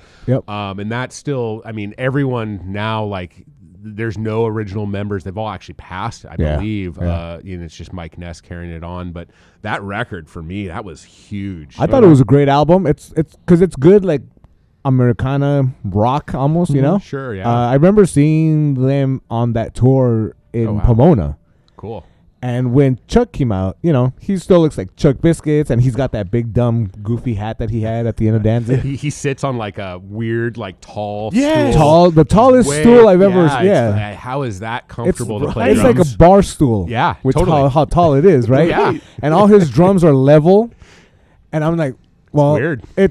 No wonder your knees are messed up, man. And it's not just of a distinctive style of it's how he plays is also very Chuck. He plays like very hunched over. Yeah, And it's just like it just really how distinctive each of them are is also very cool about it. Yeah, some of the biggest shoes to fill, especially after he left. But I do think Joey Castillo was one of the best replacements that could have ever come out. Yeah, Joey's great. that kid can fucking wail. Yeah, for sure. Yeah. But yeah, Chuck just has that distinctive style that and he's all his own. All his own, and he shines on that first Danzig album. Just because of the production of the drums. Yes. And he was the one who stood out more as a look. I mean, he had blonde hair. Blonde so he hair. didn't have black Yeah. hair. Right. That first like photo session they ever did for the band, he was actually in a more like of a punk look. He had like a red and like It's like a Freddy Krueger like almost. was it red and green? Yeah, like Yeah, a yeah. striped like kind of like oversized The sweater. oversized sweater. Yeah. Yep. Way past his hands. Yeah. Yeah, that's right. So he always kind of stood out where you had John Christ and Eerie Vaughn that looked like kind of two similar pillars. Right. Which, by the there. way, real quick, did you happen to see Eerie Vaughn post that picture of a shirt that they were wearing very early on? It says, "I'm not John Christ." I was Oh, just going yes. to bring that up. They used to play Yeah. show like when they were signing stuff before and after. Is that okay? He would wear that shirt. And I get why that would be confusing. Yeah. Honestly. Yes. Because there also was a time when John Christ didn't have the mustache goatee combo, Yeah. and he was just clean shaved. Yeah. So he had the big chops, sunglasses, and then so did Eerie Vaughn. Yeah. Totally. How'd you And- find twins to play? Yeah, exactly. Well, Right. it carries over from the Misfits, the Yeah. Twins of Evil, Yeah. with Doyle and Jerry. I mean, You and know? that- to me, like, so we're talking about Danzig 1, and we're talking about that original lineup, which really carried through all the way to 4, even though Chuck's on that record and he didn't want to famously sign a contract that he was an employee of Glenn and left before the record came out. But to me, that is like the classic era, and I do love 4. Where I think for some people maybe that was, to follow up How the Gods Kill. I don't know if that's where everyone thought it was going to go. Yes. But I fucking love that record. I do. I mean, like, I to be honest, I'm dead red. Sabbath is where he drops me off. Yeah. I mean, I like the Elvis one and some other stuff, but I stayed in for a very long time. I mean, again, some are harder than others. I tried. But those first 4 to me are just unfuckwithable. They're And I think because of that band, Yes, no doubt. they were such a unit, and it was a band. And I think since then, regardless of the personnel, I think it's been more of like just a Glenn vehicle for however much he's writing and he's playing guitar. Yeah. It just doesn't have the same feel at all. No. I And think that's sad, but Yeah, I think also those 3 guys understood what the homework was, as far as Danzig 1 through 4, and they were able to leave their mark to a point where, like, okay, I know what Glenn wants, but I also get to put in the John Christ guitar sound. I think you got that from them then. I think that's been inhibited by whoever he brings in is like they're friends. It's going to be I don't know, Todd Youth is going to be in the band or whatever, but you're still going to be doing his thing for him. Yeah. Or even like as much as I fucking love Prong. Sure. I've hated Tommy Victor and Danzig. Yeah. I've always hated his tone because to me, if you're going to play those John Christ songs, we want to talk about great musicianship and guitar playing. We're going to talk about their tone. Yeah. And he's never lived up to those songs that John did. So that's always fucking bummed me out. Yeah. I'm with Yeah. They Because had even some of the reading that I did and research, I mean, now obviously these must be older interviews because I know Glenn has changed these, over the years. But he says, it's like, from what I read too, I guess Christ had auditioned a couple times for like Sam Hain, was in technically like because he is on Final Descent, right? He So did that was- record some leads. Oh, I don't think I knew that. Yeah, Okay. he's so on Final Descent. It's basically it's the Danzig record before Danzig came out. Because half of those songs, the lineup is Danzig. Yeah. Right. Okay. So the first half is just Glenn and Erie. Right. And drum machines. Right. And horrible Glenn Danzig drumming especially on the song Descent. Right. But like so they had their time in Samhain, and that's when they meet Rick Rubin. He gives them a contract and says, "Hey, I can make you sound a lot better, a lot more professional. Stick you in an actual studio with relaxed studio time, so you're not rushing it." Yeah. And I think that's when John Christ is able to kind of relax a little bit also. Oh yeah, And not dumb down his sound as much as he was. And that in was those part of Samhain it too. songs. Is he said that John Christ comes in late. He's the Yeah. last guy to audition for Danzig. Yeah. And he says they're like, okay, you got like 20 minutes or something, and he starts ripping these fucking solos, and they knew right away. And you go, well, then obviously you didn't just hire him as a hired gun. You Yeah. let Christ do whatever he Yes. wanted to do in these elements of solo, and it shows. It Oh, really yeah. does show when Yeah. you listen, especially as you said, as we get into latter albums where they are hired guns, you Right, know, and you right. do realize like it's not fair to just say these are Danzig records unless you mean the band. Yeah. you know? Yeah. Because Yeah. the reality is they each contribute a thing to these records, you know, with distinctive drumming, guitar playing, or, you know, a lack of, or just the fact that it was so simple on bass. Maybe Yeah. that added to it, you know. Yeah. And the first album especially, like, keeping it kind of simple throughout the whole album kind of worked. I mean, you know? they're honest. That's if I have any gripes, Uh-huh. it's just that the bass is not audible Sure, enough. sure, you sure, know? sure. But I understand, given the context of like the guitar, the Right. drums, and the vocals, you know. And for better or worse, I would even argue Erie Vaughn is in the band because one, he's familiar to Glenn. Yes. Two, he looks goddamn cool playing. Right? Like, you can't get cooler than Erie Vaughn. No. Danzig 1 through 4, just hitting the E note on the 7th fret.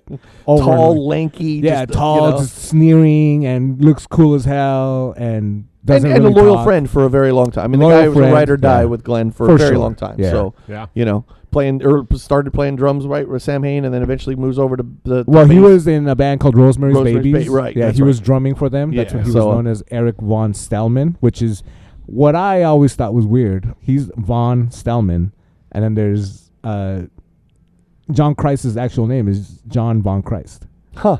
Yeah.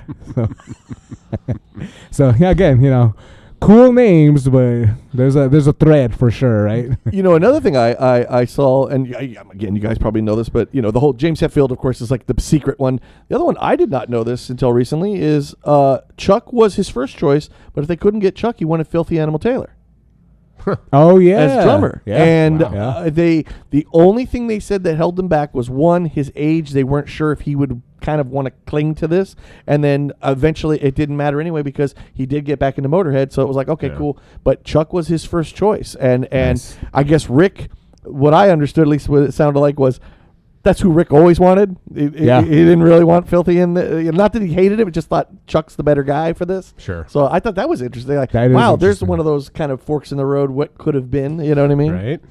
Yeah, would have either of you ever thought, like, if it wasn't these three, who else could it have been in this band along with Danzig? I mean, obviously for me, unfortunately, we've gotten to see this. You know, I mean, in a way, right? Yeah. But Yeah. no, I can't. Like, it feels. Pete said the classic lineup. When Yeah. everybody talks about these albums, that's one of the first things they always attach to it. The Yeah. classic lineup, Yep. and it is. It just felt like every piece was in place, and you just go like. And there was a sense of like, well, this will last forever, right? Because Right. why would this? So Why when would when this they go start- wrong ever? Yeah, well, when they start disappearing one by one, you're going like, what's going on? I don't understand. You know, Business. The business Yeah. of art corrupts. Yeah, oh yes, Absolutely. yeah. So it really does, and it's a shame because, wow, what more? You know, and look, maybe there would have been artistic differences in general. We clearly see where Danzig wanted to go Sure. artistically, and it wasn't stuff that I think John would have wanted to play anyway. You know what I mean? Yeah. Erie might have come along for the ride. You know, he put out that interesting album with Mike Morantz, Uneasy Listening. Uneasy I don't know if you've Listening. ever heard that. It's cool. It's like a almost like a spooky ambient Halloween record. Yeah. Wait, Eerie? Yeah. Eerie Was Vaughn. that the first? Was that the one that came out in like 99, 98? I think so. Yes. Fuck, I've always been trying to. I had that on CD. I do and too.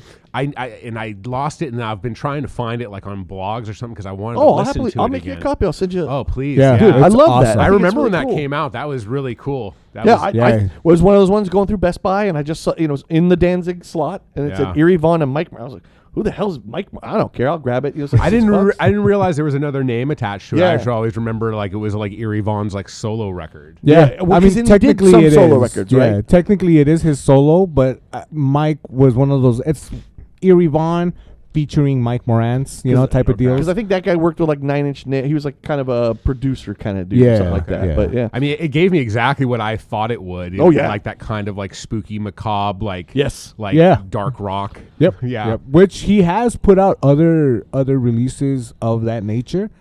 There are hits and misses on all of those, but Eerie, surprisingly enough, turned out to be more musical than previously imagined. Yeah. Because I didn't know he was able to play guitar to the extent he does.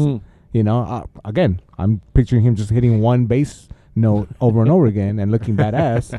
But yeah, he's very musical, has a great voice also, so Yeah, for sure, man. yeah, some of his acoustic stuff that he's posted on like YouTube, really good stuff. and he and John were the live backup vocals, right? yes, Yeah, yeah. so Yeah, in the beginning, and then it just kind of dwindled down to Eerie. Okay. But yeah, in the beginning, they both had microphones up there on stage with them. They certainly make sure they're yelling it in Twist of Cain in the video. That's for And sure. yes, yeah. This is the part you yell.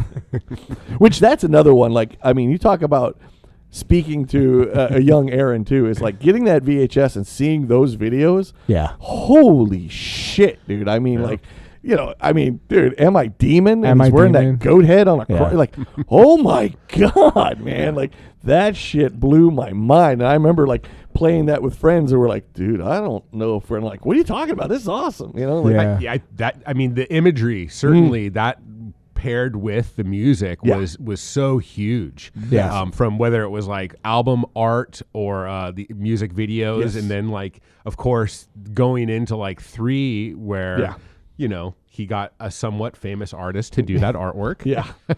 Who wasn't too pleased Yeah. with how it happened Yeah. after the Well, fact. he's pissed off a lot. We may get to that in this album too, Sure. where he took somebody's art and doesn't want to give credit either. But yeah. Yeah. But yeah, that I mean, the Mother video being banned. Yeah. I read it. I did read something. It's apparently the Ruben, as the story goes, these fish stories get a little bigger over the years.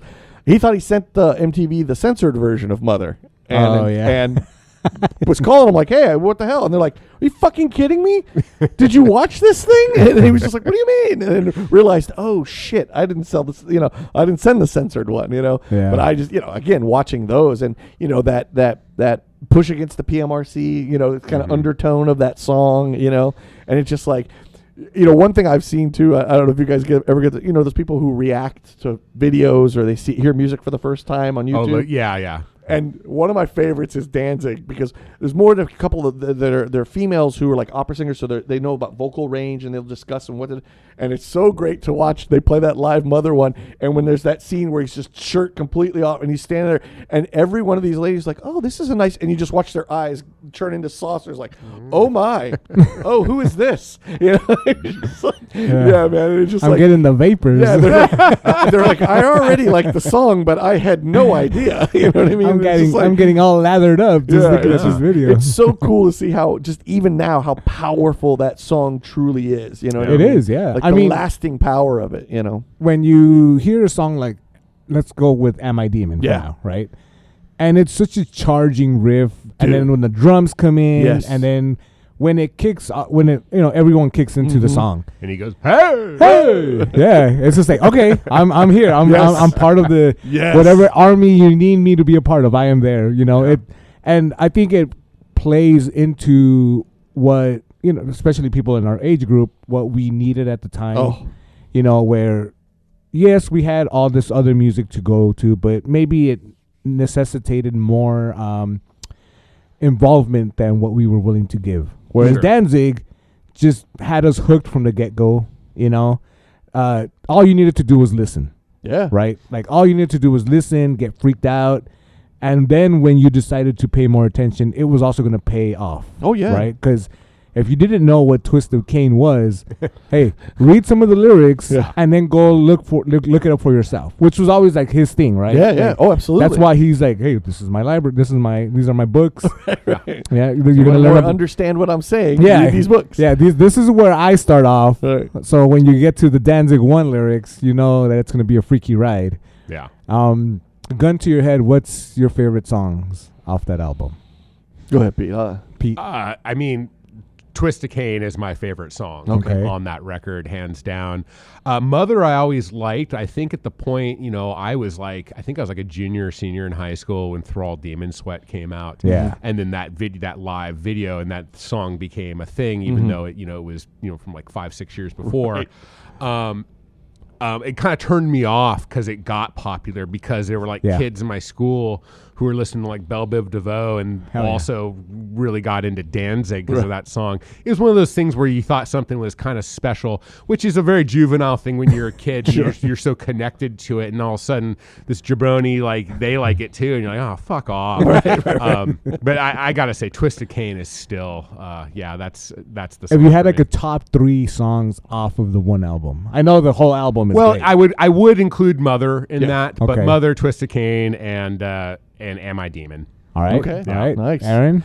I'm definitely Mother. I I'll go Chalk because I just think that it just, I don't know, that song I want to go like, come on, there are better songs on that, but every time it starts, I just go, I mean, that first guitar strum, and I'm just like, I'm fucking in, dude. I love that song. End of Time. End of Time is really great. Dude. First time I heard the word Samhain, I was like, oh yeah, what is that? Yeah. I had no idea what that was. I'm gonna go Possession because it's so weird. Possession is great, and I remember it still stands out because it is so weird. Little backward masking thing at the front. Yeah. Then that riff is just so angular. Yeah. I think that would be my top 3. How about you, Nick? I do like Am I Demon? Fantastic song. She Rides, because I like to get a little sexy as well, and Pain in the World. Yeah. Pain in the World is a Doom song if I've ever heard one. Yeah. It is Wait, heavy. which one? Pain in the World. Isn't that 2? That's 2. Oh, my bad. Wait. Well, Oh yeah. is it? Can you check? Well, I have all the song titles in front of me. Okay, give me Is it Souls on Fire? Souls on Fire. No. Not The Hunter, or Evil Thing. Evil Thing. No. No? Pain Oh, in this yeah. World, yeah, that Pain- is on. that too. is Pain in this Evil World too. is on My 2 because it's the bad. last song on 2. You are correct. I mean, we are all Danzig files here, so. Yeah, well, I still. The older I get, the less I'm like looking at all the jackets and all the shit. You and me both. believe You me. and I mean, as well. When I can still pop in a CD in my car that it gives me the song titles, I'm like, thank you. yeah. What song do you like? Track 4? I don't know. The second to last one. No, you're right. End of Time, I Sorry, think, will yeah. also be. I'm gonna need to get a new number 3 song. It will be End of Time because of that. It almost sounds like a murder song, like when it begins Okay. with the clean guitar in the beginning. Yeah. Yeah. It sounds like a serial killer-ish song. And it's also got a little She Rides kind of hump to it. It does, yeah. It's kinda, oh, shit. Find your hips swinging a little, But I do like with the first 2, Am I Demon and She Rides, especially if you're familiar with how to play the songs. Mm-hmm. It's just, instead of doing the dun from Am I Demon, Mm-hmm. you're doing the dun on. It's basically the same slide. Oh, really? Okay. Yeah, Interesting. on different notes. One is right above the previous ones. Okay. But it's the same slides. Okay.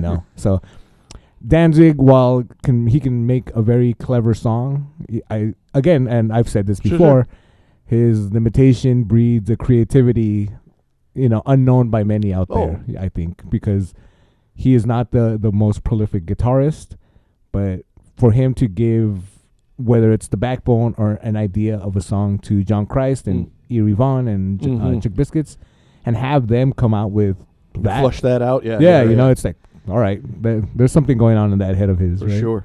And that Lodi. Well, like you said, I do think the limitations breed. It's just like, there's something, as limited as he may be, 3 bands of just amazing music for years and years and years. And I mean, from the Misfits up until let's be gracious, Danzig 4. Sure. That's a run of songs where you got very few stinkers and a bunch more hits and thrashes and everything else, So here's a question for everybody. When did you first become aware that The Hunter was not his song? I'd heard it pretty early on. Oh, okay. That this was something that Rick Rubin had suggested. Okay. This wasn't an original. Which a great song. I didn't know it right away, but I think once I got into it and was like, and by the time Lucifuge came out, like I was really any information I could get about Glenn Danzig. Okay. So I did hear that fairly young that this was, How about you, Nick? cover. When I worked at Trash City Records, one of the owners of the store told me that Danzig stole a song. Stole. And I was like super pissed. I'm like, how dare you? You don't know shit about it. And he's like, no, man, he's done it for ages. He's like, he did it with Ratfink. And I was like, what do you mean? The Misfits wrote Ratfink, because that's how naive I was, Sure. right? Well, no, I mean, look, we all have to learn somehow. Of course, so being that this was maybe like 96, I, of course, took to the very early internet, and there used to be like an online group called the Misfits Bible, which was just a bunch of Danzig, Misfit, Sam Hain collectors. And, we all try to find out as much trivia as we could, because back then it was definitely not like it is now. Oh, right? yeah, no, sure. The mystery was still there. Yeah. So I presented it to the group. I'm like, hey, did Danzig steal a song on his first album? And a bunch of people came by and, they were like, oh, well, that song, The Hunter, isn't his. And it's not credited, so you could argue that it's stolen, but, right. Right? And that was mainly the attitude. It was like, that's not his song, but Yeah, I for me, it was, to show you even how weird my timeline of, just music in general. I was already into heavy metal. We were listening to these records, and a buddy of mine, his father, actually, same guy who introduced me to, as I always say, the story of, putting on, We Sold Our Souls for Rock and Roll. He was a massive Zeppelin fan. So he had it on in the car, and we were listening to Zeppelin 1, and it's on How Many More Times. They do the little interlude where he's like, they call me. And I was like, they call me the... Wait a minute. Like, what the hell? And I was like, by the way, at that point, I'd also known, well, I know Zeppelin likes to steal a few songs here and there. So wait a minute, So yeah, that was... I remember hearing that song going... These are all the same lyrics that Danzig uses, pretty much. Like, wasn't it originally Blue Cheer though? No, it's Booker T and the MGs. I Booker did look this T. up. Oh, They wrote it with another person. The first one to do it was I did look it up. Albert King. Albert Was the first King. recording. Yeah. Shit. The one that popularized it to a mainstream was Blue Cheer. I see. But there's been this many. Has been kicked around. A bunch. Ike and Tina Turner did a cover. Yeah. Yeah. This is also, and I know you've mentioned this before, this is why Decibel won't enter him into their Hall of Fame.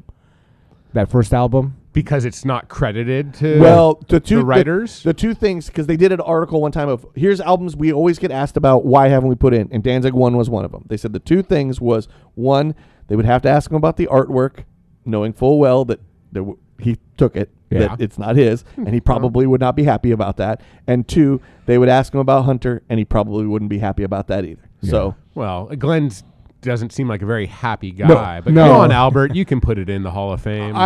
Listen. I think it should be, and I think again, that whole article was nothing but believe me, we so badly want to put these in. They had, I'm almost positive it was like just recently. What was the guy from Ides? That also wrote for Jay Bennett. There it is. Yeah. I believe it was him, had just done an interview with Glenn Danzig that did not go that well. So I remember that when that interview happened, I believe he did go to Glenn's house, the famous old house on Franklin there, with the pile of bricks and the bench press in the backyard and all the cats.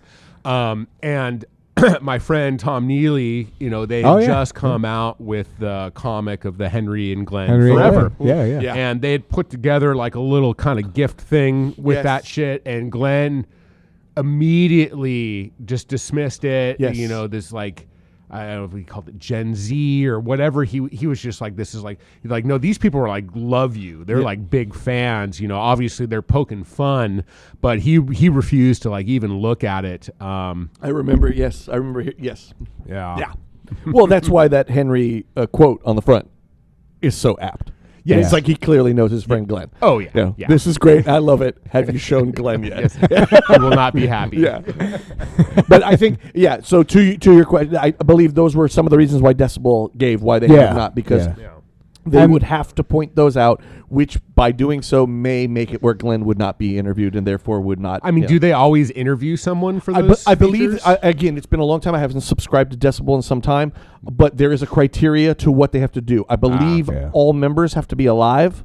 Is another one. I could be wrong on that one, but I think so, because I think that's where one of the Pantera records didn't go in because Dime had died. I could be wrong on that one, but there are certain criteria. Are there any Metallica albums in there? I believe so. Oh yeah, I think. Well then, yeah. Stanger. No, just kidding. And all we talk about is that snare sound. That's it. Just 8 pages of Lars and the snare. Yeah, we've interviewed the snare, but I sounds like an Onion article. It really does. Hard times.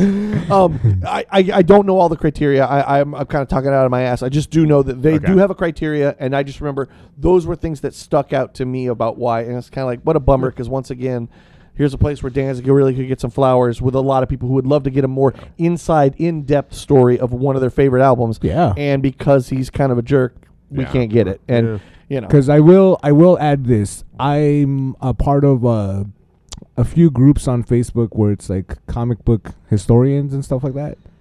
And the artist of Crystar, the Crystal Warrior, has gone on there and still kind of ranted about how he's never been paid by Danzig for use of the skull still. Yeah.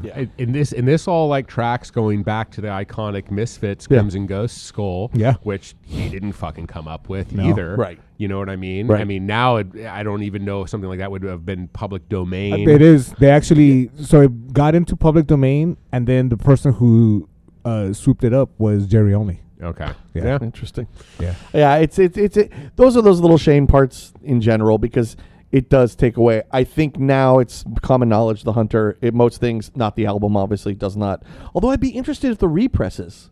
Well, now, interesting you mentioned that. I just got my Danzig 1 and 2 represses. Okay. I did not get those because a good friend of mine named Nick bought me regular versions of both of those albums, so I never. Well, had I known, you would have had a couple of new pieces of vinyl. So I wonder. It does have the song, and it's not. Still doesn't that give Albert King or MC or the guys who wrote it? No. Oh wow! For all intents and purposes, these are direct transfers of whatever information was on those originals. Okay. And I have said this before. I don't think Glenn is a part of these either, but they could have had somebody master these. Oh, not it's not mastered. The 3 and the 3 and 4 sounded really good. I liked it. 3 and 4, yeah. Well, these I don't know what what mix they're using. Okay, but they're not. I mean, with everything you want an updated master or mix, you know. But it's not like I need everything separated to the extent where I can hear the pick. It was just nice to have like an official version come out after all these years. Yes, exactly. You know, the legalities with Rick Rubin, the way he's held on to stuff, while we've never gotten the first 2 home videos, right? Yes, like on a DVD or something. But I have to buy it all. So I got the reissues when they came out, but then I also had to go and get like the Twist of Cane White. It's like and then the Translucent Red for Lucifuge. Nice. And I own 3 copies of the original Danzig album. And I also have it on CD sealed in a long box. Oh, and I have it on cassette signed by him. Nice. I'm that fucking guy. You're looking at another one. Believe me, every Danzig record is also on CD. I've bought the 2 different versions of Danzig 5 when they put those out. I bought 2 different versions when they reissued Black Aria. Yeah. Oh yeah, no, I believe me. I used to be that guy. All my stuff got stolen. Fuck. Yeah. But now I'm slowly... May that person die of gonorrhea and rot in hell. Believe you, my friend, I have cursed their existence since the day I found out it was stolen. Sucks. But I am trying to... More so, especially if, Glenn doesn't get the money, because I have my ideas about all that. Sure. But you know, now I'm just kind of treating myself to the vinyl that I once had that I loved when Danzig 1 through 4 were in that, you know, collection. But with these reissues that are being put out on, I think 1, 2, 3, 4 Go is where most people can find them. Yeah. Is that okay? Yeah. I mean, everyone seems to be picking them up Yeah. now, especially Yeah. the do-colored RSD RSD versions. versions, that's the Supposedly, I ones. don't. Yeah. I don't understand, but that's like you can go to like Revolver and get those. I Yeah, think. yeah. There was a, interestingly enough, I think it was Eric, maybe, put out like a How the Gods Kill reissue a couple years ago. Really? It was numbered and it had a booklet. Interesting. Yeah, and I think the original run of it, which was like 30, came with a long sleeve shirt, but it was the original. What was the company that used to make them? Souls on Fire print for the shirt, which had, it was a 4-sided long sleeve, so it had the daggers here, and then the lady with the Giger art on the back. Master and Marguerite. Yeah, the Master and the Margarita, you know. So yeah, it was cool package, but it sold out in literal seconds. Well, yeah, so. for so long because they'd never been, you know. Yeah. Now, And now we just got to get Neil to get him to finally get Danzig to do the Sam Hain ones, and we can, you know, Man, that's was another one. Probably in the works. Yeah. I gotta think, right? Put a box together with that, I man. will forever say, because of their scarcity, I think it's Danzig bootlegging the Sam Hain stuff himself.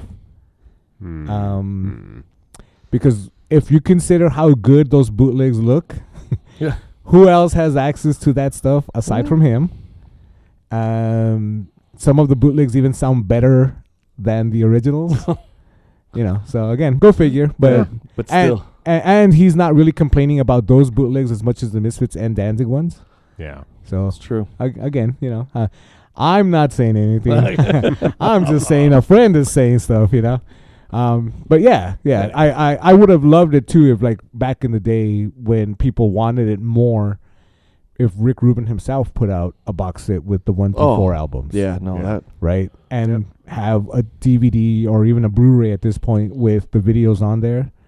And I'm sure he's got the resources to package it like he did with the Johnny Cash American records. Yeah, you know, you could definitely. I mean, especially like a great point too. The home video stuff, like, yeah, why wouldn't you want to? You know, I mean, I don't know what legalities of any of that crap. Maybe you got to pay directors and producers. You know, I don't know. Yeah, just like, I mean, man, I mean, it was to the point where I was like, I bought a converter so I could just throw them on my computer. I borrowed a VCR that's right. my buddy over here and converted it on my computer. So I just now they're on DVD. I could just watch it. Cool. You know, yeah, because they were just sitting there collecting dust. I had no way to watch them, and I was like, it's been. Man, those things were pretty stretched because I wore the shit out of those things. I watched them so many times, you know. But yeah, man, I mean, this, like I said, this record definitely is like, to me, it's. I don't think it's. Again, I'm with you. Danzig 2 is my favorite. I think it's his shining moment of all, you know. But this is just what an introduction to here's my new thing. Yeah. You know, you come out of the gate just swinging because really and truly, there are no bad songs on this album. No, not at all. I mean, I'm not a skip guy anyway. I know that's a thing. I see a lot online. Give me a no skip album. I'm like, all of them that I own? Like, what are you talking about? Yeah. How much time we got? Yeah. This is, to me, it's just like one banger after another. And it's just like, every time I revisit it, it's just like, I'm sorry. I hope you love hearing me butcher Danzig songs because you're all gonna fucking listen to it. You know, it's such a killer record. So unlike any of his other stuff, because he does start to add more of that atmosphere. He starts to add more of that stuff that he kind of wants to do. You know, but you know, just as a one-off, it's just, man, what a standalone and just what a iconic record too in every way. Yeah. Did you say you had stories, Pete? Please. Well, I mean, okay, so when I moved back to LA and I started working at Amoeba Hollywood had been open for like 4 months. And immediately, because I was pretty outspoken that I'm a big Danzig fan and obviously had a bunch of Danzig tattoos, Misfits tattoos, people tell me, no, Glenn comes in all the time. I'm like, oh, no shit. And I used to think, like, you know, if I could get him to like sign my body, I would probably then go run to like the nearest tattoo parlor and get it tattooed on me. I mean, that's the level of dork I am. No, but it's called fan. We can say fan. Yeah.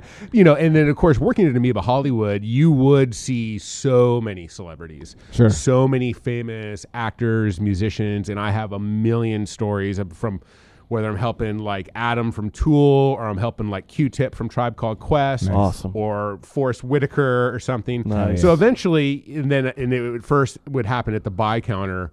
You know, I didn't time it. I saw him in line, but Glenn's in line and he's selling stuff.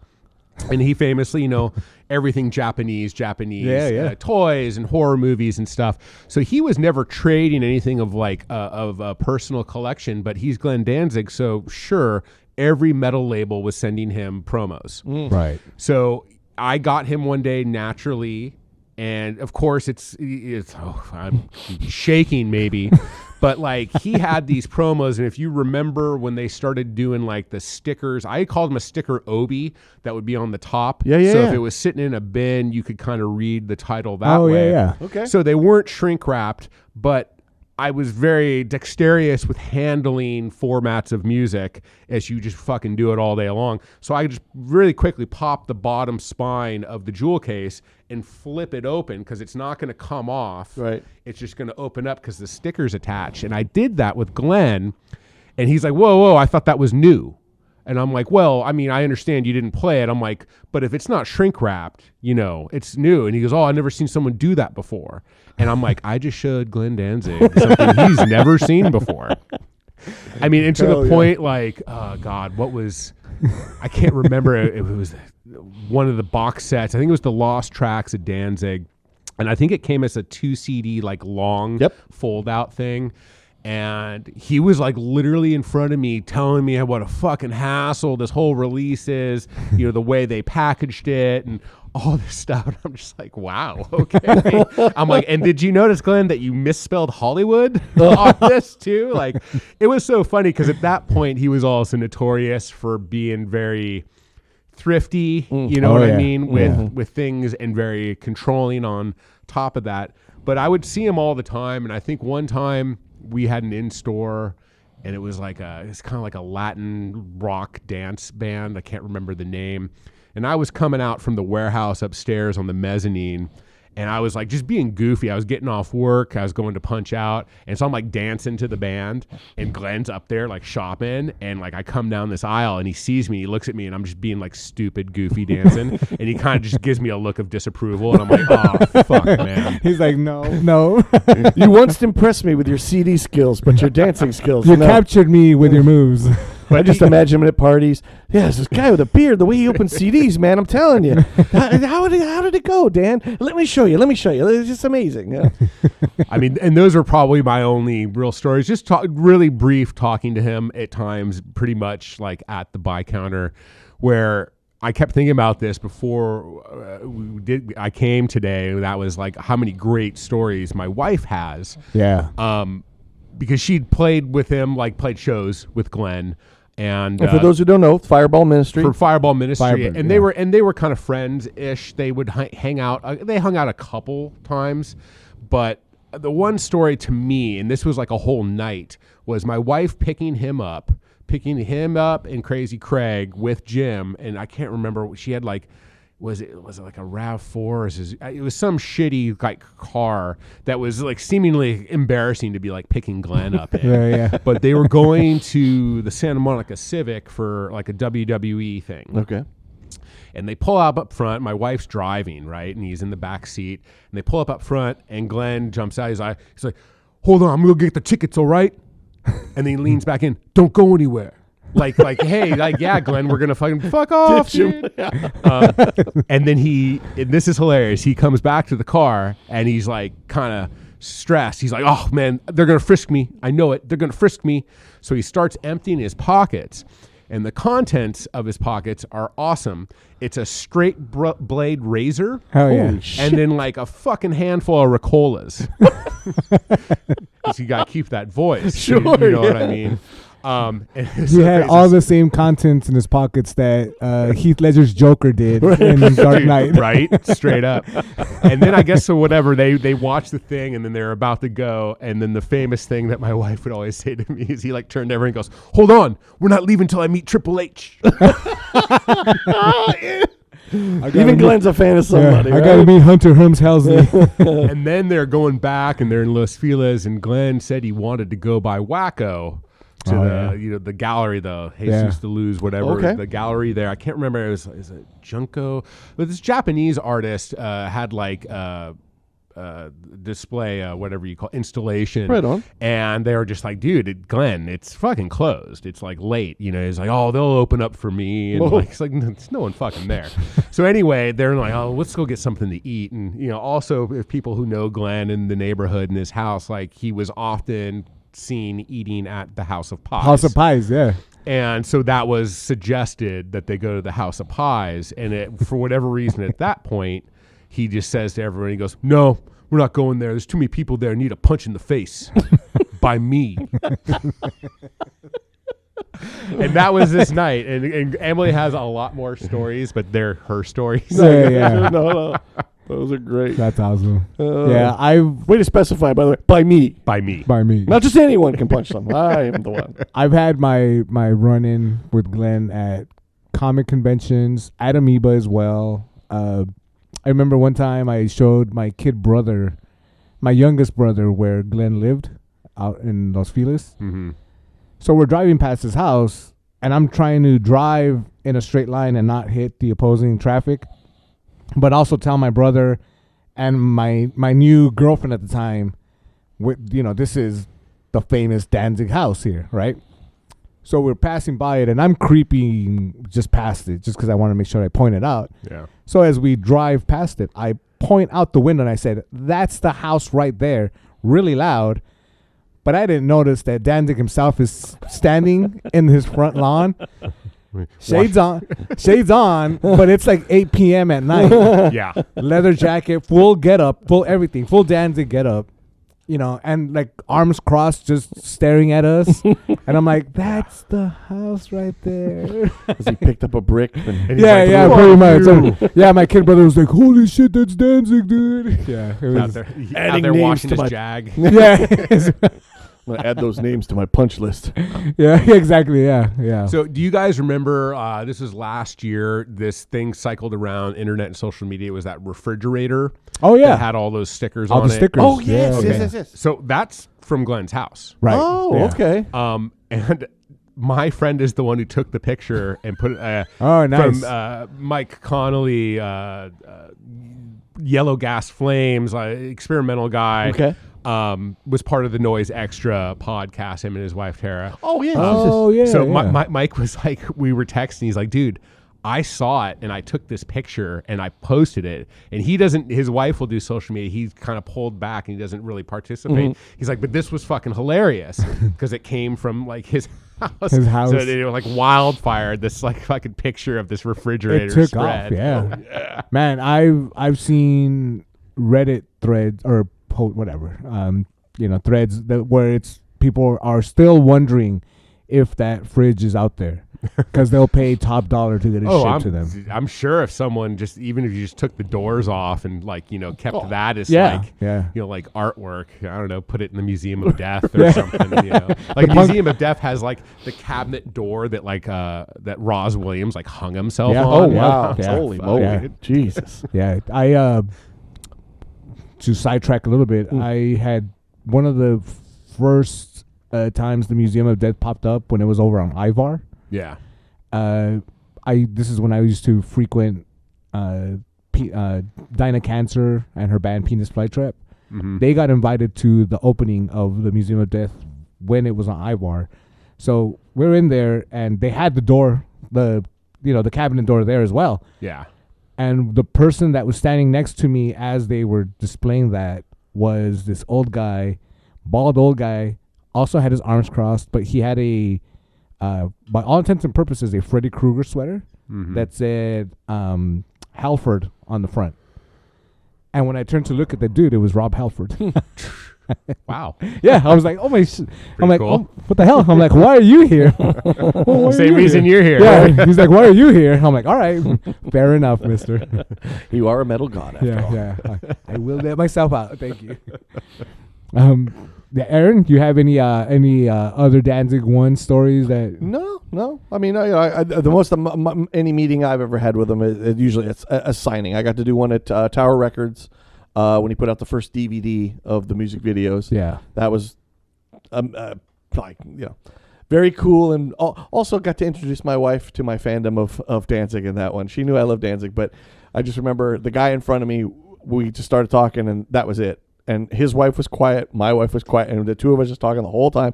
And I remember as we were walking back to the car, my wife was like, I had no idea you could talk about Danzig that long. And I was like, oh yeah. the things you'll find out. Oh yeah. Yes. So and then the other time I was at the comic book store. Golden Apple. I believe so. Yeah. And my favorite move of that, I think I've told it before, but it feels like something he does on purpose, where they come out, they listen, everybody, here's the deal. We want to get as many people through as possible. Yeah. So do us all a favor. You can talk. You can ask a question, but let's keep the line moving. We're not there for interviews. He can sign one or two things. That's it. Blah, blah, blah, blah, blah. No problem. Line's moving. I don't know. But when I get inside, big guys are standing next to him and around him. And every single time somebody would come up and be like, do you think you could sign? The bodyguard guy went, hey, man. And Glenn would go, hey, it's cool. And I was like, one person's like, can I ask? Like, it must have been like they had a recorder, and I don't think it was a podcast per se, but they were recording. Like, can I ask you some questions? He's like, well, again, the bodyguard, look, hey man, maybe like 2 or 3. He goes, oh no, maybe 4 or 5. Go ahead. And I just thought, this is your move, isn't it? You tell them so that you look like can the be good the cool guy. Every guy. time you go, Yeah. it's cool. You know what I mean? I thought Yeah. that's kind of fucking smart, man. I didn't know what to say. I think I brought my black Aria. He pulled it out, signed it, and I just said, huge fan, man. Thank you for all the great music. And he's like, well, I got a new one coming out. You're gonna love it, dude. I was like, fuck yeah, I am. Yeah. Selling. Yeah, good on him. You know what I mean? And again, but yeah, I always, to me, it's always that thing where you're just like, I don't know what to say to you. I wouldn't, you know what I mean? Like, I have no illusion that I'm going to be like, man, I really like your jacket. And he's like, you're the coolest person I've ever met. Let's be this pals. is my own phone number, Let's go to IHOP. Yeah, let's go Or a house of pies. Yeah. So Let's go punch someone in the face. but it is cool. I got to say that, especially that very first time, Tower Records, it was just like, I couldn't believe the guy was standing in front of me. It was just like, wow, dude. Yeah. Like the fucking Glenn Danzig, dude. Yeah. Because the impact, as we're all here as, Danzig, maniacs, like, the impact his music has had on my life is tremendous, to say For the sure. least, and it's just like, I don't know, sometimes you don't want to meet your heroes. I'm glad I got, at least in that capacity, got to meet Sure. him. And Yeah. it wasn't like what we've notoriously heard are some bad experiences, Yeah. encounters. Yes. Being asked to sign eras where being asked to sign Misfit stuff or Yeah. being handed a bootleg, Right. and then, you don't want to get shot down by your hero. No. Yeah. There That's was a bad feeling. two stories that kind of stand out. Not necessarily Danzig 1 stories, but like in the mid 90s when the Misfits had come around. Yeah. They played at the Misfits played at the Palace for Halloween. Yeah, I remember this. Yeah. And right after that show, they had announced that Danzig was playing at the Whiskey. But he wasn't going to let you in if you're wearing Misfit shirts, especially any of the newer. And this Misfit was just kind of like a rumor, or that it was going around, or? so like as soon as the Misfit show ended, because it needed to be over by like 11ish or something. Outside, as people are being let out, there are people with the flyers, and they're saying, "Hey, go over to the Whiskey now. Danzig's gonna take the stage at 12 midnight." And so we're all like, "Hell yeah, let's go over there." So when the Misfits used to come around, and I did this even with Danzig at that time, I used to kind of interview the bands. And so at one point, I was going to interview Jerry Only and Doyle, but you needed to get in line for their autographs. I didn't have anything to sign, so I just picked up papers from the floor, one of which happened to be a Danzig flyer, right? So I turned it over, I stuck it in front of Jerry's face, and I'm like, hey, can you sign this? Plus, I also want to interview you guys. And he signs Jerry Only on it and then flips it over. And he's like, what the fuck? But he didn't even finish that because it's a Danzig flyer. Yeah. And he was going to tear it. I saw his hands go up to tear it, but I'm like, yoink. Sorry, that's mine. And then we didn't get the interview with them, but we booked it over to the Whiskey. I think it was the Whiskey. and turned our shirts inside out so that they wouldn't kick us out, and saw Danzig, and we basically saw the Misfits and Danzig on the same night on Halloween, like in like '97 or something like that. Wow. Yeah, it was cool. But after the show, Danzig was when he was signing records and whatnot, he would throw Misfits bootleg records into the street that he didn't want to sign. Yeah. I'd heard a lot of these things, and it was all added to like this mystique, and then like an intimidation. Yeah. That it wasn't just like this rock star god. Right. You loved him so much, but you fucking feared him. Yeah. Yes, Right? that's what it was. Yeah.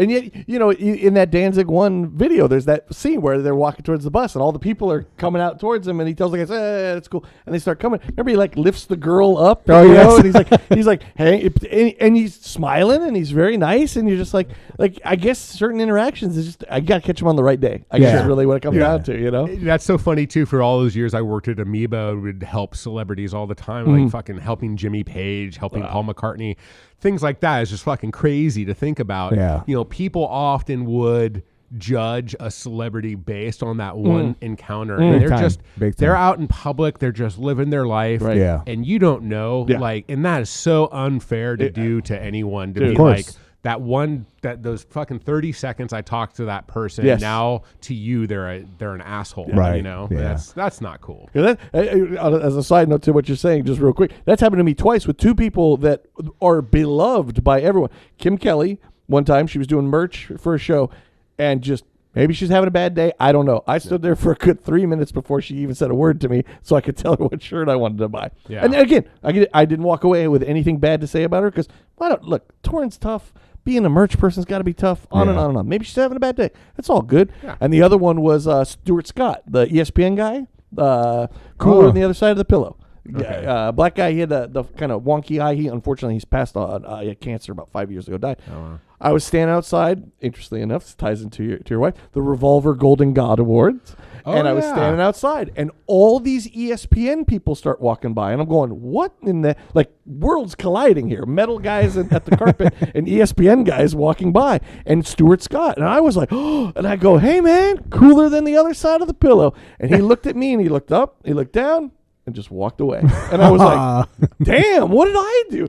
And then, and again, I could easily, like you said, just go, yeah, that guy's the biggest jerk in the world. And it's just like, well, I got 50 million people say otherwise. So maybe just caught him on a bad day, dude. Yeah. Right. Sure. Exactly, man. Yeah. I got to see Danzig play at Jesse James' birthday bash one time, like in early 2000s. The first band that opened that show was High on Fire. And it was out at the Jesse James compound. Yeah, whatever that was. American Long Beach Chopper. there? Yeah, in Long Beach. So this is during the day at a huge yard, there were like bungalows and stuff like that, and it was just out. They built a stage and had a big old PA set up. And this was also when Glenn had started taking Doyle out. Mm-hmm. So Doyle's there, full makeup in the sun, wearing a hoodie. With Gorgeous George, because he was with her at the time, and they had been doing Gorgeous Frankenstein. Mm-hmm.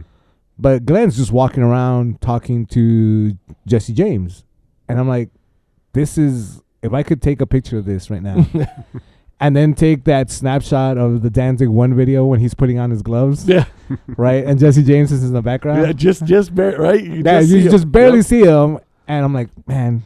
I would go and get a pair of those same martial arts gloves just to get Glenn to sign them and be like, "Hey man, this is a blast from the past, but could you please?" But yeah, it was cool because he was having so much fun that day.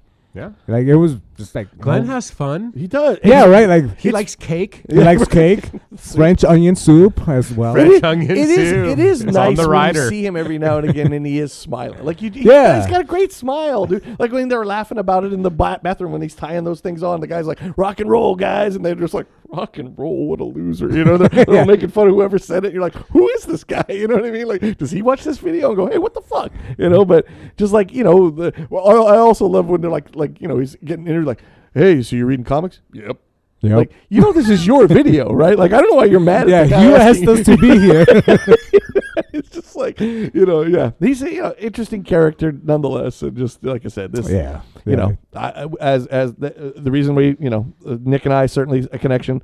Pete the same, that's why we brought you in for our inaugural, Danzig deep dive with Danzig 1, because, the effect that's obviously had on all our lives, musically and otherwise, you know what I mean? And just, I wouldn't trade it for the world, Same. I appreciate the art, everything the guy's given, because it's just like, man, what an effect it's had, very positive. Yeah, it starts off with one album that honestly really stood out in its time. I mean, even today it still stands out. Absolutely. It's very reminiscent of other sounds, right? Mm-hmm. Like we were saying, the AC/DC thing that I know Rick Rubin was trying to capture, but with the filter of what Glenn did before, the filter of the people associated with the music, Chuck Biscuits, John Christ, Eerie Von, you don't get any of what is on that album. Like that album stands the test of time, as tired of saying as that is. It is very unique to this day, and there's a reason that people still go to it, get influenced in the way they do. And even if what they end up coming out with happens to be a second, third, fourth rate ripoff, it's because this album was able to come out and not be as maybe overproduced as the other stuff of that time. Yeah. Really? I don't know. It's a gem. It really is a gem. Because if you factor in what came before and after, it's wild that one album is as singular as it is. Totally. Yeah. So, folks, if you are a fan of Danzig, please rest assured that Pete here is also a fan. Oh yes. He's putting together a festival out in Idlewild called the. The third annual, so keep it going. Third annual Experimental Music Fest, Saturday, June 27th, and it'll be starting at 3. Many great artists, including visuals, and it's an amazing place just to go there and actually just the visuals of seeing where it is, let alone the experience of these amazing musicians and experimentation music that, again, to be seen is really the way to do it. Yeah, so make the trek, and if you run into Pete, ask him. Or if his lovely wife is around, ask her for a Danzig story. Absolutely.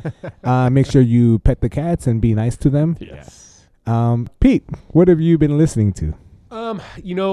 So Blood Incantation just had I guess it's like that live album, and I haven't dived in yet. I have like a copy on the way, vinyl, DVD thing. Right on. Nice. But I just went through, I've been revisiting Absolute Elsewhere. Great album. Which, again, it was merging to me like death metal and like Pink Floyd. Yeah.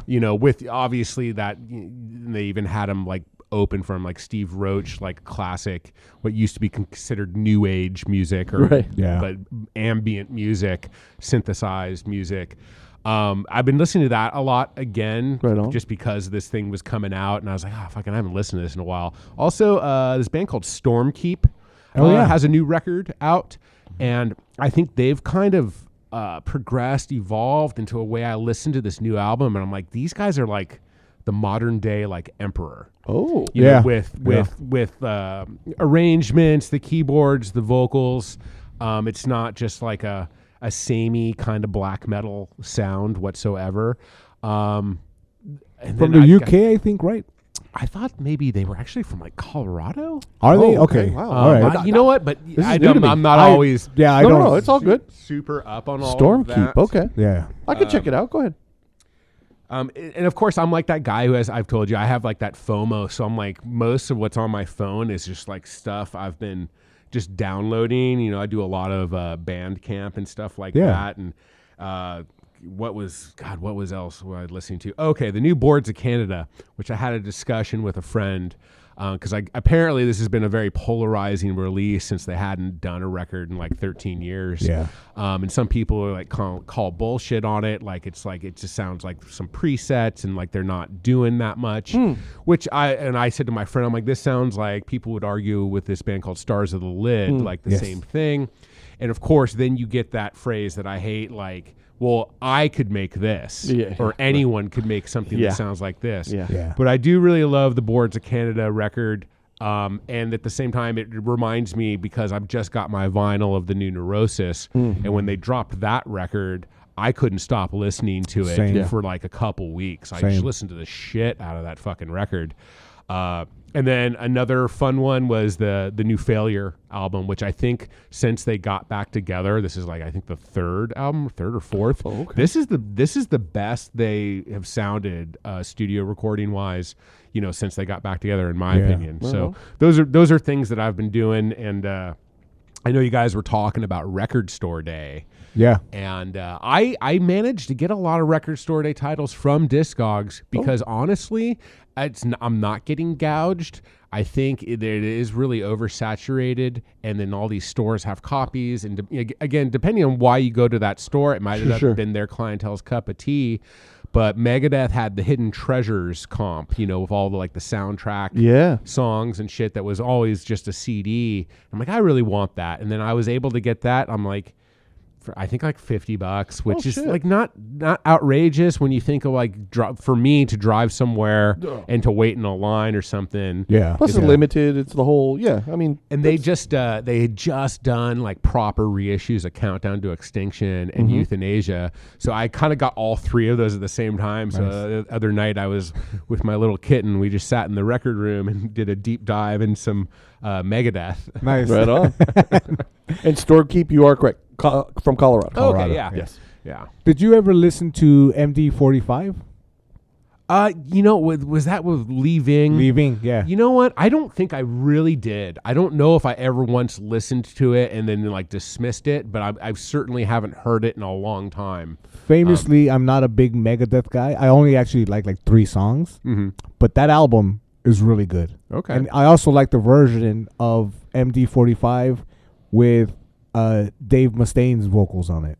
Okay. Because he re-recorded the vocals, I think. Maybe not the music. But it's the same song, same everything, but Mustaine's vocals, and it sounds awesome. I don't know. I probably have to give Megadeth one of those deep dives just on my own, where I listen to everything until I vomit.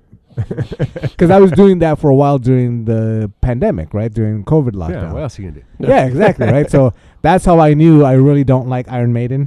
Oh, wow. Yeah. Shit. Yeah, I've never liked them. Statement. Yeah, I've never liked them ever. But I could honestly be like, no, I've heard their stuff and I don't like it. I would say, to me, knowing you, I think you would probably get into the Diano records.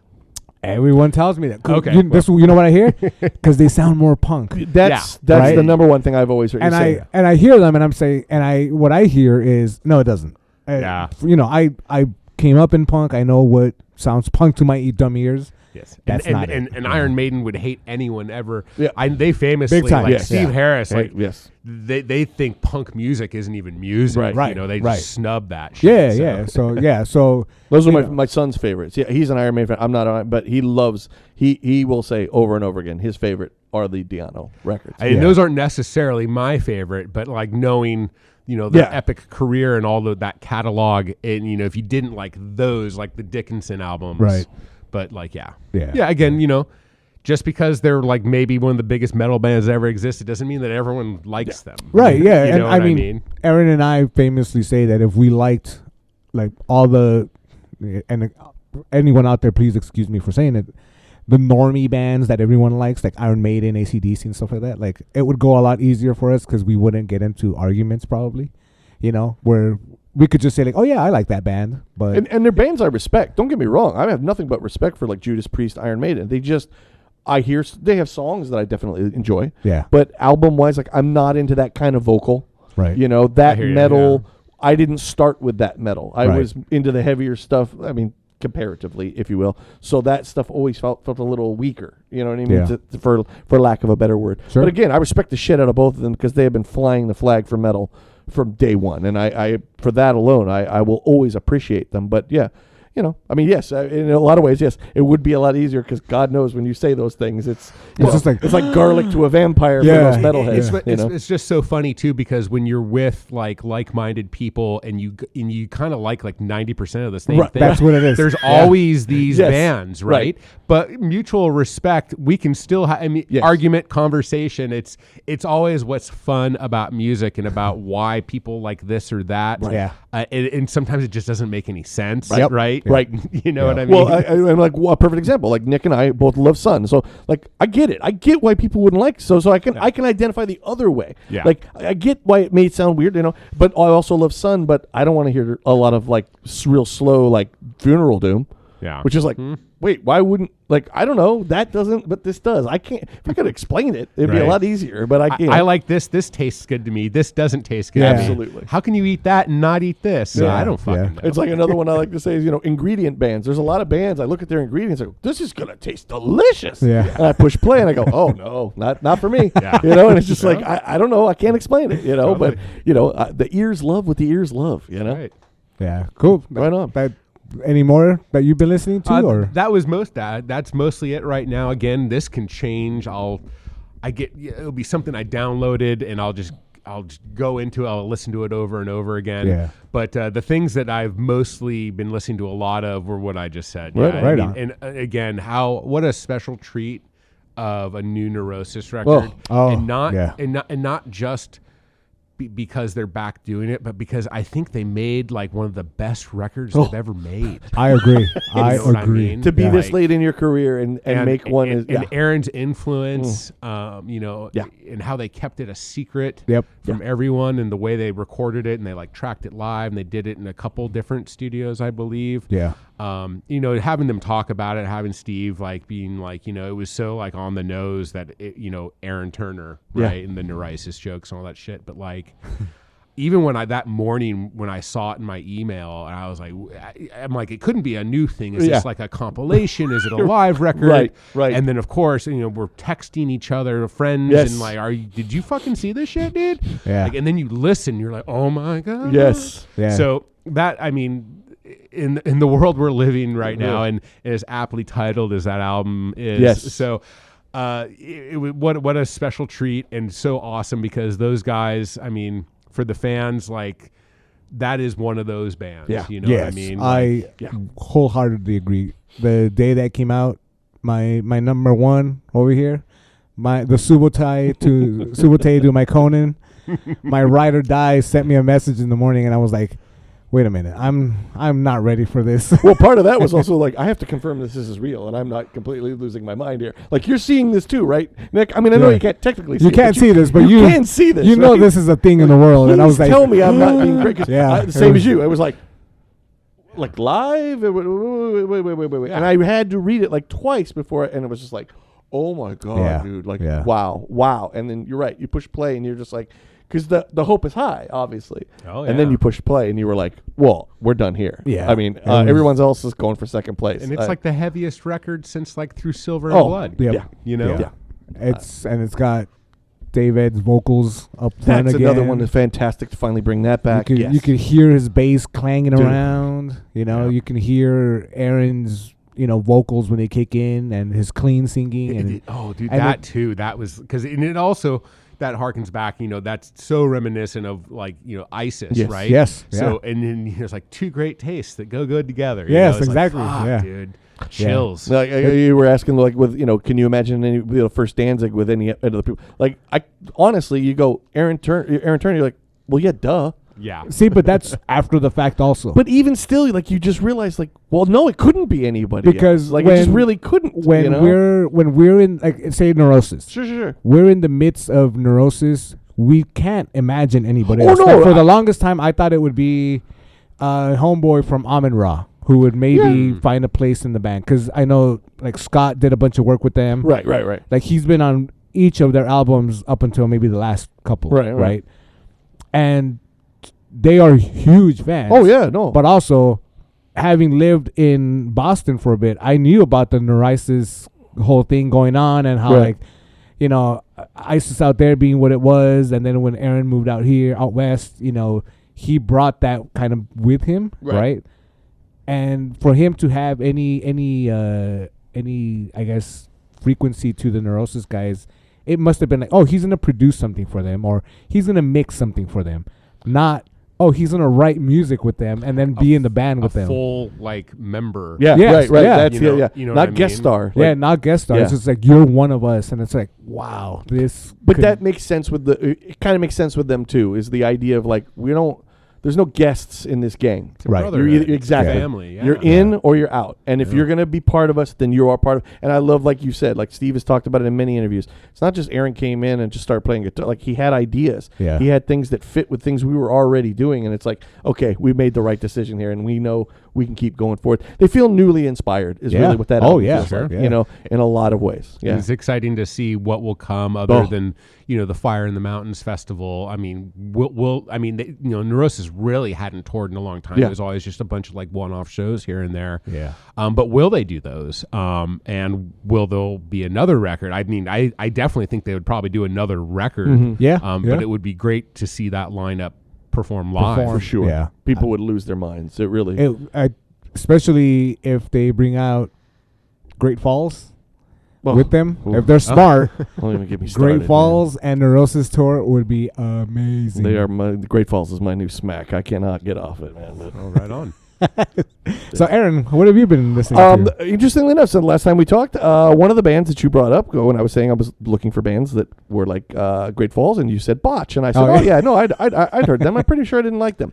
I listened to Botch, and I'm a fucking moron because We Are the Romans is, God damn, Yeah, is We Are that the a Romans is great great. fucking I record. bought that the day it came out. Oh Yeah, man! I that's mean, great you know, album. my new exploration into post-hardcore is just continuing to bear fruit, and that is definitely one of them. And then I always kind of put them together because Decibel always felt like they put them together, which was them and Coalesce. Yeah. It was just like they've tried to always fit them into everything, one way or another. Those guys are huge fans. Coalesce is listening to The Functioning of Impatience, fucking great. I mean, Yeah. just again that angular, that post-hardcore thing. It's just like, man, that is so right up my alley. Another one, thanks to we mentioned him before, Mr. Jameson. He just on his what do you call it? Substack, I think is Yeah, the thing? Substack, Okay, Yeah. just did 100 greatest black metal Oh, yes, album yeah. thing. Multiple lists. Yeah. and to be honest, he and I usually never align musically. I think he has great taste, but his taste in black metal is usually way different than mine. Yeah. But he had some stuff that one in particular that I have been meaning to pull the trigger on for a long time because I love Akitsa, and they usually always reference it, and it's Ashpool. I had Oh, never yeah. heard them. Oh. Wow, this was one of those. What are you, an idiot? How did you not do this before? I listened to both of their full lengths. Fucking great. Just that's my kind of black Because metal. and Ashpool kind of comes out of like the noise scene. Oh, okay. I did not know that. Okay. And I can't remember all the members. I don't think I accurately remember. Okay. But now, God, I haven't listened to it in a while. Now I need to bust out my Ashpool records. So is there early? Because like I know like the first Akitsa record is more noise than necessarily black metal. As they go along, they become more. Is Ashpool somewhat similar to that, or? Because I was just listening to those two main records. It's pure black metal. On the top of my head, I can't remember. I'm not recalling Ashpool very well. Other than I always associated that, Akitsa, Canada, Pierre Marc, of course, many noise projects. Right. Probably more prolific in noise than just as the singer of Akitsa. Okay. Yeah, and then Participant also. God damn it, with that French themed thing. So Dom Prurient also plays in it. Yes. Oh, yeah. I think Departure Chandelier. there it is. That's it. Yeah. Yeah, fucking love Departure Chandelier. they're cool. But yeah, a lot. Again, I think these are like Noise Cats, more known for that, who've made. Interesting. And maybe I'm wrong about Ashpool. but- Okay, no, again, I absolutely love those two, so I would definitely going to keep diving deeper into them. Another one I found was probably the one that I've really been listening to a lot, the most. It's just this, man. Band is called Low Before the Breeze. The album, A Hole Beneath the Home We Shared. It is just fucking dark, like feels depraved. I mean, it's just like post-hardcore. There's definitely black metal influence. You go on their Bandcamp because and you try to see like what's the labels. I mean, I think Screamo's on there and stuff like. Okay, yeah. I'll go with that. But there's also interludes that are clearly like noise and manipulated. Like stuff, you know, and they're doing that. So it's like the album just feels very dark and like depraved and like something where it's just like it just. I don't know who these people are, but they're making really ugly music, and it just, man, does it tune right into my senses, man. I've been listening to shit out of that record. It's really, really good. Another one came across, thanks to the Great Fall guys. They promoted it. Rhododendron is the name of the band. Yeah. I'd never heard of them. I don't know 'em. They're, I believe, Flenser just put out their latest one. It's called Ascent Effort. Very cool. It's like if Godspeed gave you a full song and at the very end suddenly became like a post-hardcore like power violence band.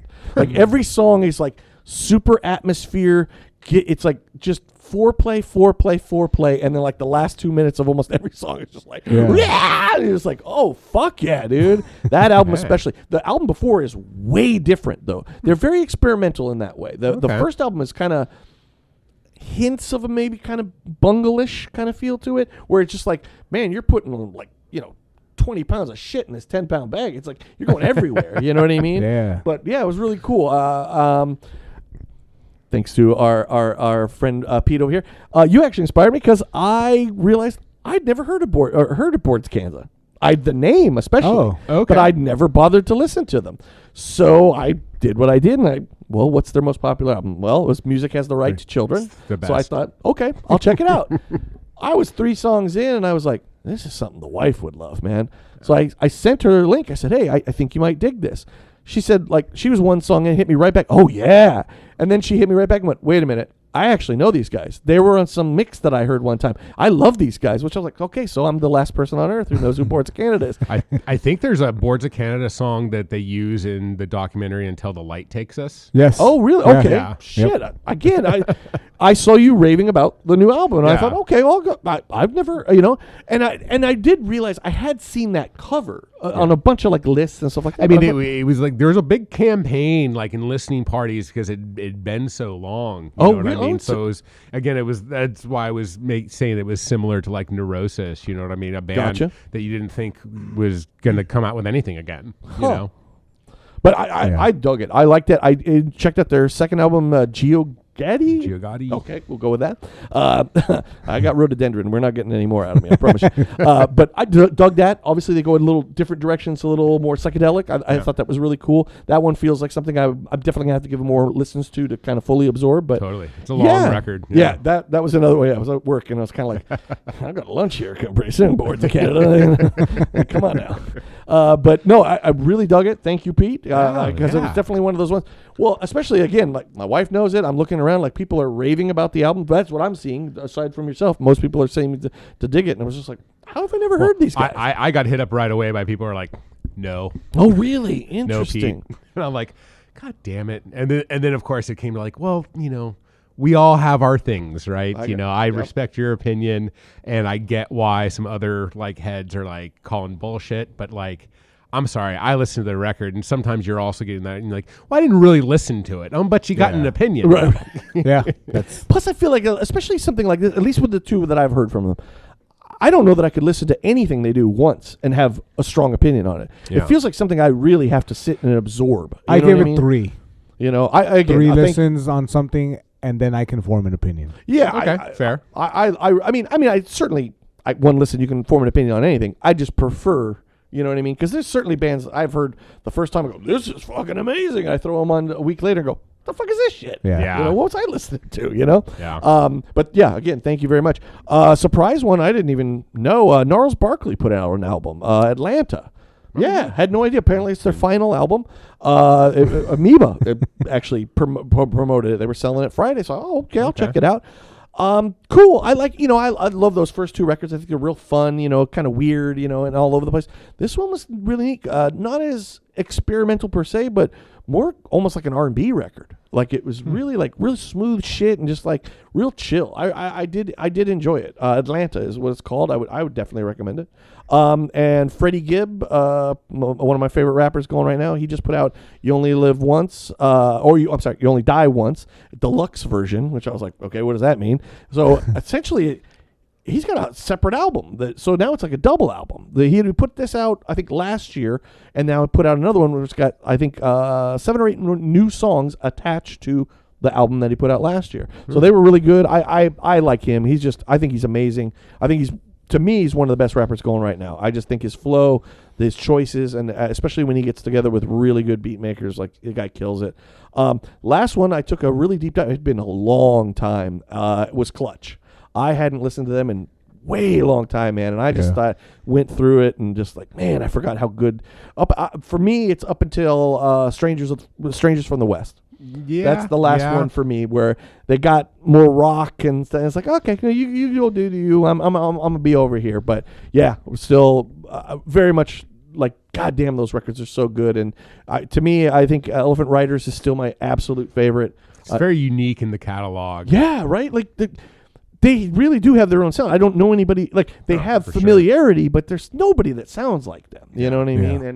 And it's always a fun, like, my son is he loves Robot Hive's Exodus. I think that's their weakest album. I'm more of a Blast Tyrants guy, but that's a little joke between my son and I. We like to go back and forth with that one. Kind of our High on Fire one, where I'm Bless Black Wings and he's the one after it. He always thinks that's the better one, which he's wrong, but it's okay. But yeah, a deep dive into Clutch, that was fun to go back to, and definitely one of those. I love when you kind of like go, why am I not listening to this more? Like, the hell did I put this away for so long? You know, There's so much out there. You know, God, there is. Jesus. Yeah. But yeah, that's it. How about you, Nick? I started with Alice Cooper. Oh wow, the band, right Alice on. Cooper band. Right on. Went back. What is it? 1968. Wow. Okay. Those albums. Listened to 3 of those. Realized I don't really like Alice Cooper as much. Whoa. Yeah, I know. It's I like songs, but like I don't like entire albums. 100%. The weird ones, or like even like the really like, you know, popular songs that we know. Like I don't like Feed My Frankenstein. I don't like No More Mr. Nice Guy. School's Out. I only like the 45 Grave version better. Poison. Love that song. You're all over the place. On some Yeah, of no, these yeah. eras, But then also, when I went back, one of my favorite Cooper songs is the Alice Cooper band doing the song "Nobody Likes Me," which is only found on the live album, apparently. Huh.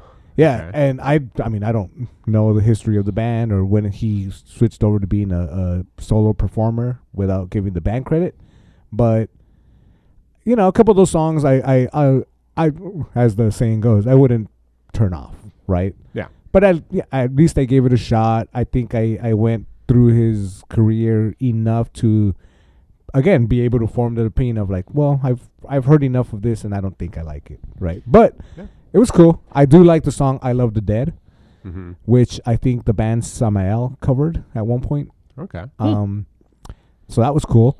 And then I went right into what's the stupid band? The band that discovered the D beat. Oh, Discharge? Discharge. Why didn't I? That's all right. Grave New World, that album, which is a horrible album, because of the vocals.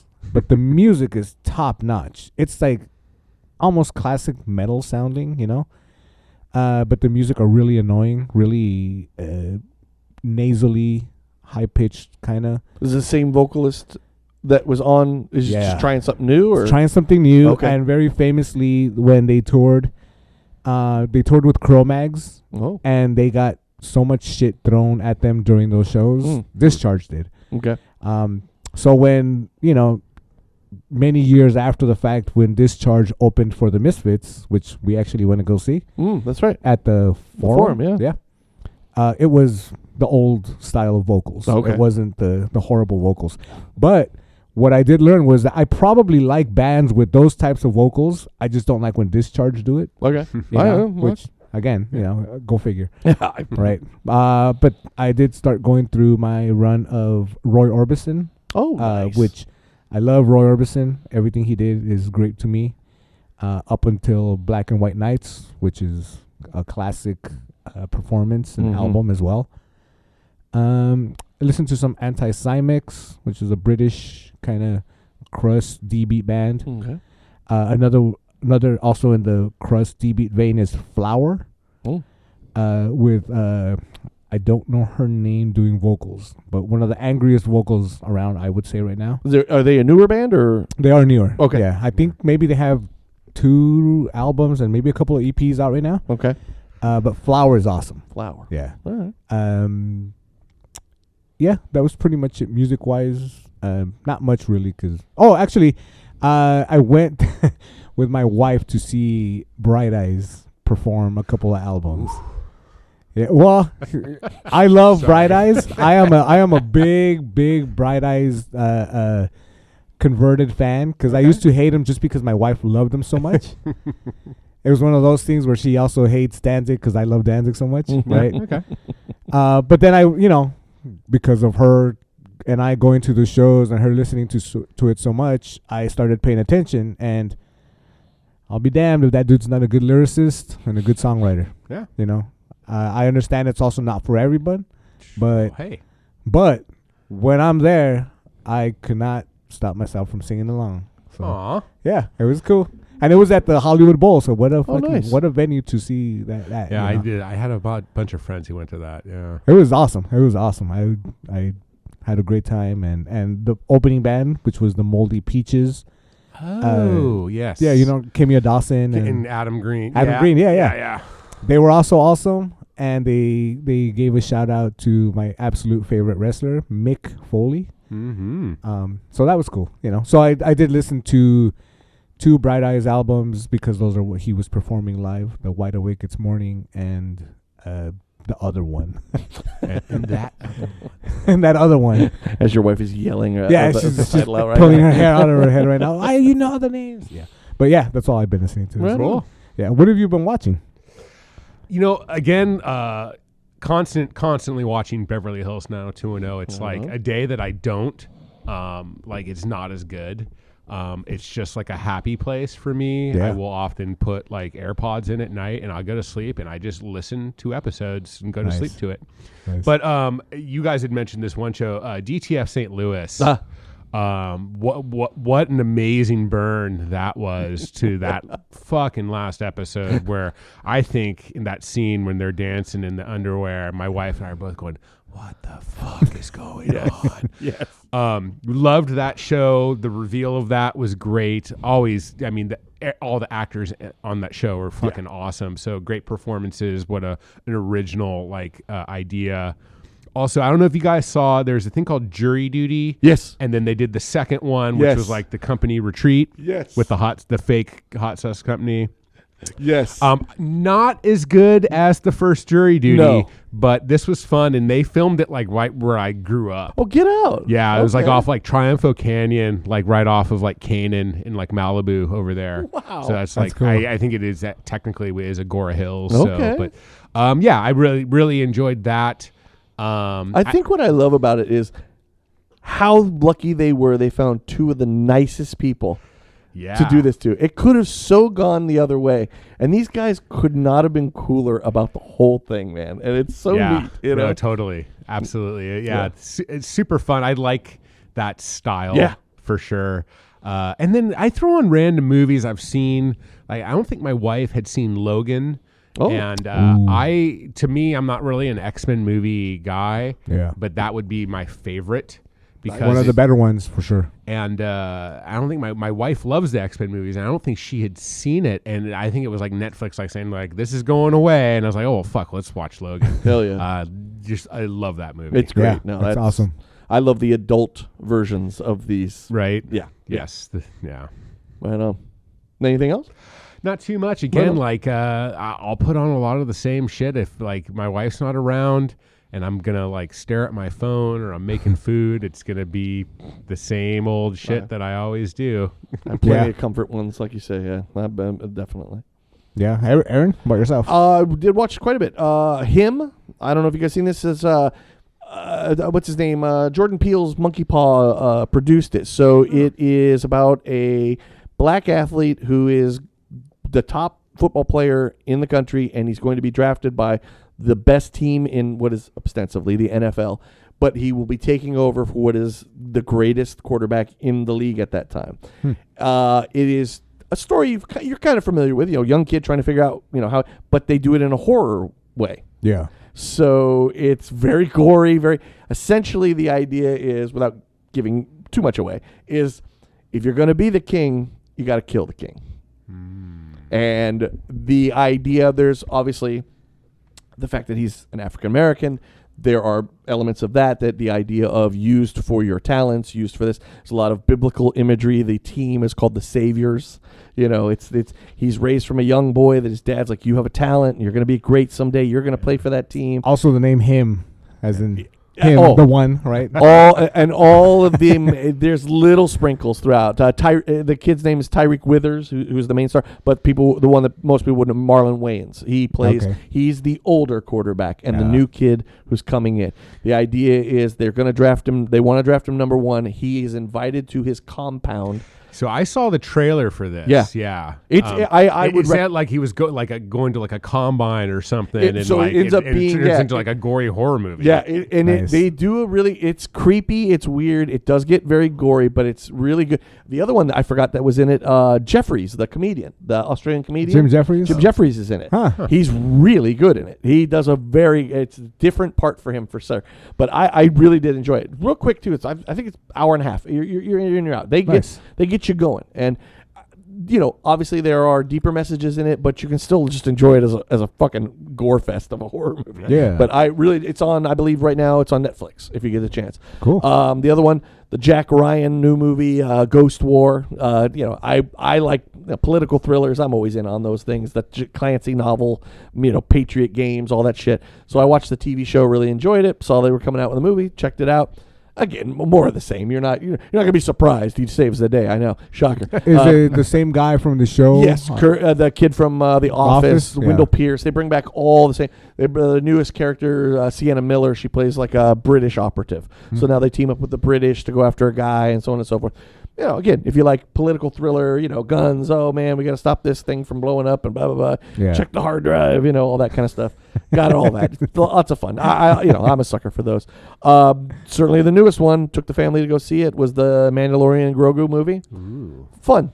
You know, I know that Grogu is very divisive in the Star Wars world. It's somewhat the best thing and the worst thing that's kind of happened to Star Wars in a lot of ways. I did enjoy it. It was fun. I'm a Star Wars apologist in a lot of ways, which is I just love Star Wars. I don't care. I love going to the worlds. I love the whole living in that universe. You got to go to these interesting worlds. Fucking Sigourney Weaver's in it, which is so fucking cool.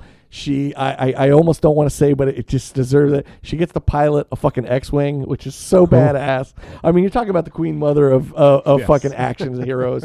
And she has now been in an Alien movie and in Star Wars. That's it. She goes to the Hall of Fame. What's it's her, over. It's done. And Ghostbusters. Yeah, I mean, it's just, come on. She's got the final girl. That's where that comes from. Yeah, she is. It's so cool to see her in it, but just fun to go into the worlds and stuff like that. The toughest part is like, again, I'm not saying they want to make it a rated R movie, but you definitely get the sense that it's like, hey, but Grogu's in it. We need kiddies to come and watch it too. So there's unfortunate parts in it that I would edit out, but I understand what they're doing. Either way, fun movie. Really love it. I love the action of it all. Finished up The Boys. I think that series is amazing. I thought it just, the political satire that they kept having to raise just because it was like real life is actually way worse than anything we're coming up with. Yeah. It was just unbelievable the way they were just able to keep bringing it up and up and up. I was a little worried about them sticking the landing like with most things anymore because so many people, don't. But I thought they did it fantastic, and I really enjoyed that show. Some stuff that, not new, but I went back on Borat. Hadn't seen that in a while. Jesus Christ. I mean, God. That movie's, 10, 15 years old, and you still watch and go, good Lord, how did this get made? Another favorite of mine, just put it up on HBO. I hadn't seen it forever. History of Violence.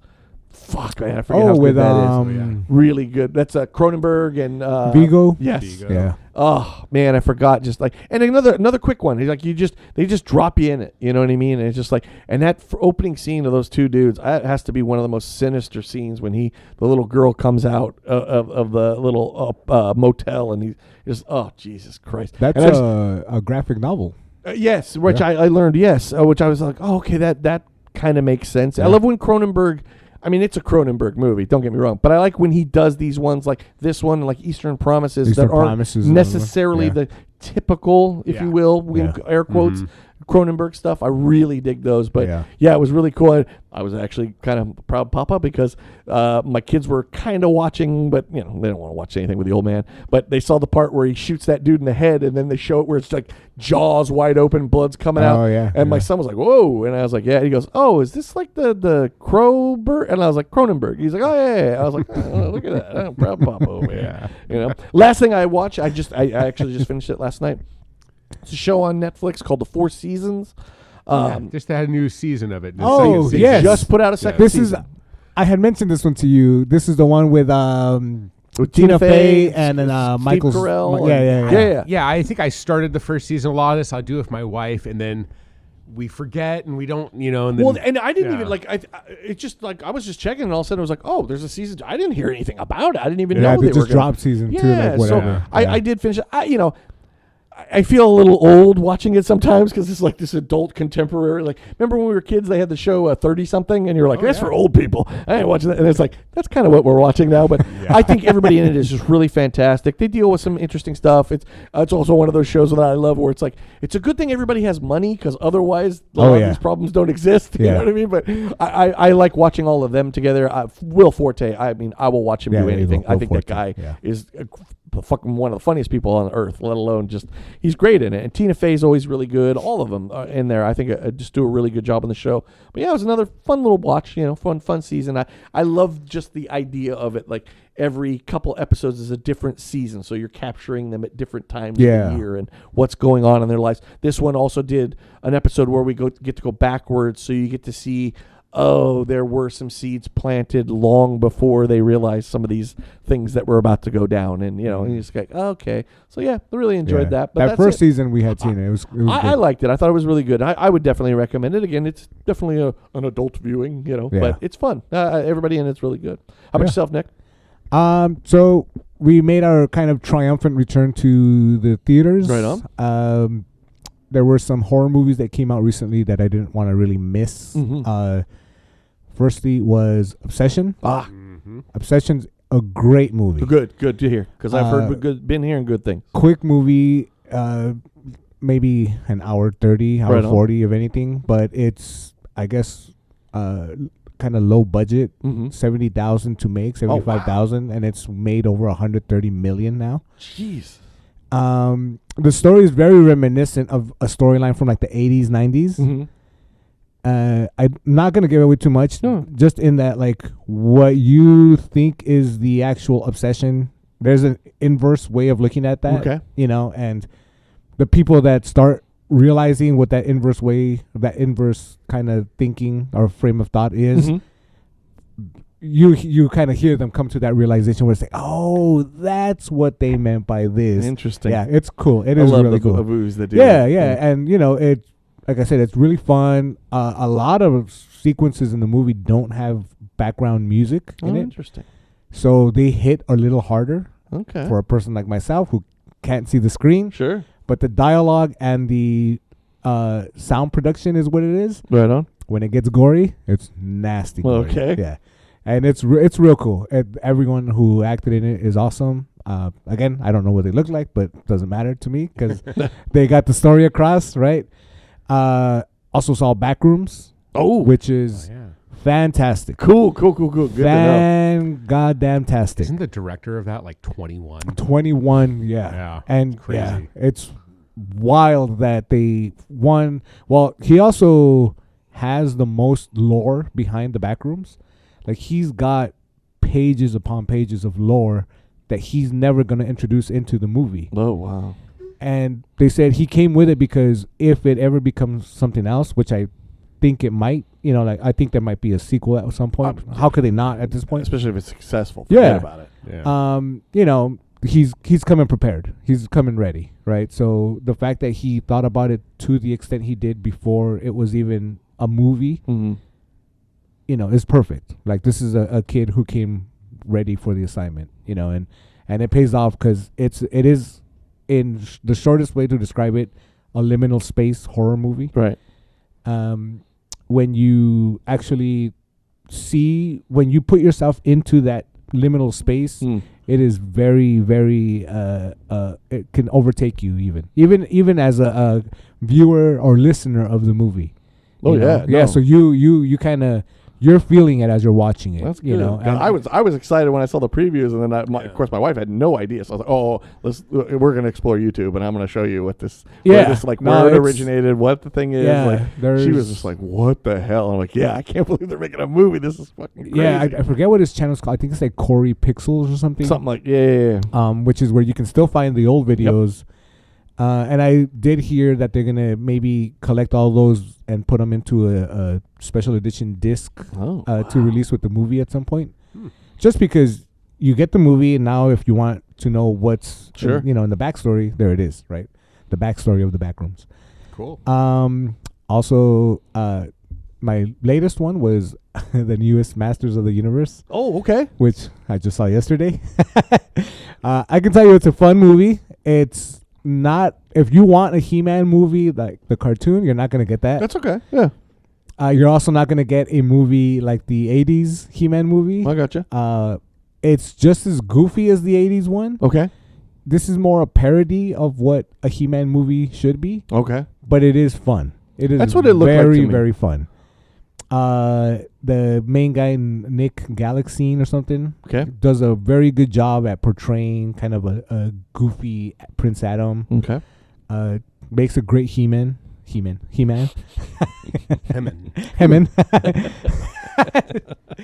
But it is a good movie. And right I think Jared Leto, decent Skeletor. He doesn't do the voice, which I'm okay with because I think that's maybe going to push it into goofier territories. Sure. But he's Skeletor, you know? Yeah. And Brie Olson is Evil Lynn. Right on. I forget the young lady who portrays Tila, but I know Idris Elba is Man at Arms. Yeah. So that's awesome. Yeah. That is awesome. He gets put in some trash roles, I think, sometimes. And I think this might be one of them, but he always gives he elevates it everything he does. Yeah. He's too good, man. Yeah. Like that, they should just make him James Bond, I honestly. That was, Right? Like that should just be like the, Yeah, come I on, agree. man. But yeah, Masters of the Universe Right is on. awesome. We started a show on TV called From. Is this on Amazon? Yes. Yeah, yes, okay. I know the title. You know that. All right. Well, I don't want to deter you from watching it. Okay. I'm angry watching it. I'm hate watching it right Okay. now because it's got one actor who was in Lost, Okay. and it is kind of touching on some borderline Lost attributes that I'm not all that fond of, I gotcha. where they're about to tell you what caused something, Right, but then right. they introduce all these new characters and situations, and they lose track of what you were about to find out. That's the one thing I don't like about it. But it's got me hooked to the point where I can't stop watching this dumb show. Okay. So we're like halfway into season 2, and it's entertaining. Like, I'm not gonna lie, it is entertaining. You want to find out what is causing everything that they're experiencing. All right. But at some points, you're just like, come on already. Like, let's just fucking. But figure you're it committed. out. So. I am committed, Gotcha. And I don't want folks to be like, oh, you committed, the time of four seasons to watch, this show. Therefore, you're thinking it's good. It's not. It's not a good show, but it is entertaining to the point where you're not gonna regret the time you dedicate to it. Okay. And lastly, I did finish up Daredevil, Born Again. My daughter just started that. It is so goddamn good. And if you think, I know I mentioned this before, but if you think The Boys is touching on like current events and stuff like that, Kingpin is straight up. Oh, I've heard. Yes. Yeah. The New York version of what our president is, and the task force he's got going or running around. And for Disney standards, very violent, very sexual. It's crazy that they're doing this on Disney TV. Right on. Like the House of the Mouse, which once again, I will say, and we talked about this a little bit last time, I guess they are in cahoots with Danzig, going back to that. Oh, really? It's got another? Well, they don't play Danzig, but in Punisher One Last Kill. Right. Remember we talked about this. The opening scenes open to the Song of Mother by Danzig. So at some point, Disney and Danzig had to sit down and said, we'll pay you for that song. And Danzig said, all right. Got to get a new refrigerator. Yeah, I need a new fridge. Somebody's got to get these bricks out of my house. Got rid of the old fridge. Can't keep my waters clean or cold. But yeah, so Daredevil Born Again Season 2 was my latest viewing. Nice. It was pretty good. But yeah, so that's it, folks. For real this time, not a fuck up like me earlier. Pete, thank you once again for coming very down. Much so. Thank you for having me. Always Anytime. a pleasure. Fun. Anytime. You are always welcome. Anytime you want to come in, introduce. Oh, in fact, we'll do this.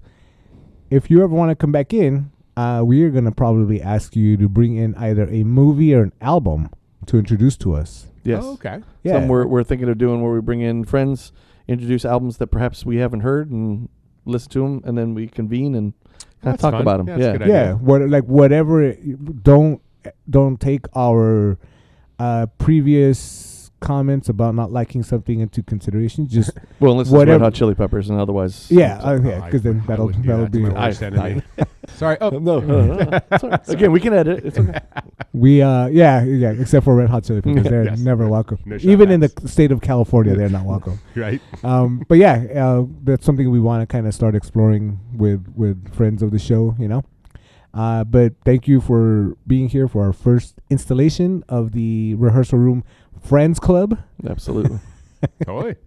Yeah, and we'll catch you guys next time. Later. Howdy, folks. Thank you so much for spending time with us here at the Rehearsal Room. If you've got any recommendations you'd like for us to check out, whether it's a band, a movie, or anything else you think we'd be interested in, you can write to us at therehearsalroompod@gmail.com, all one word. We're also over on Instagram or Facebook, or even YouTube. You can also find us on any of the popular platforms for podcasts. And if you happen to know anybody that would be interested in any of the subjects we're talking about, please make sure to refer this show over to them. Make sure to like and subscribe wherever you listen to us, and we'll catch you soon.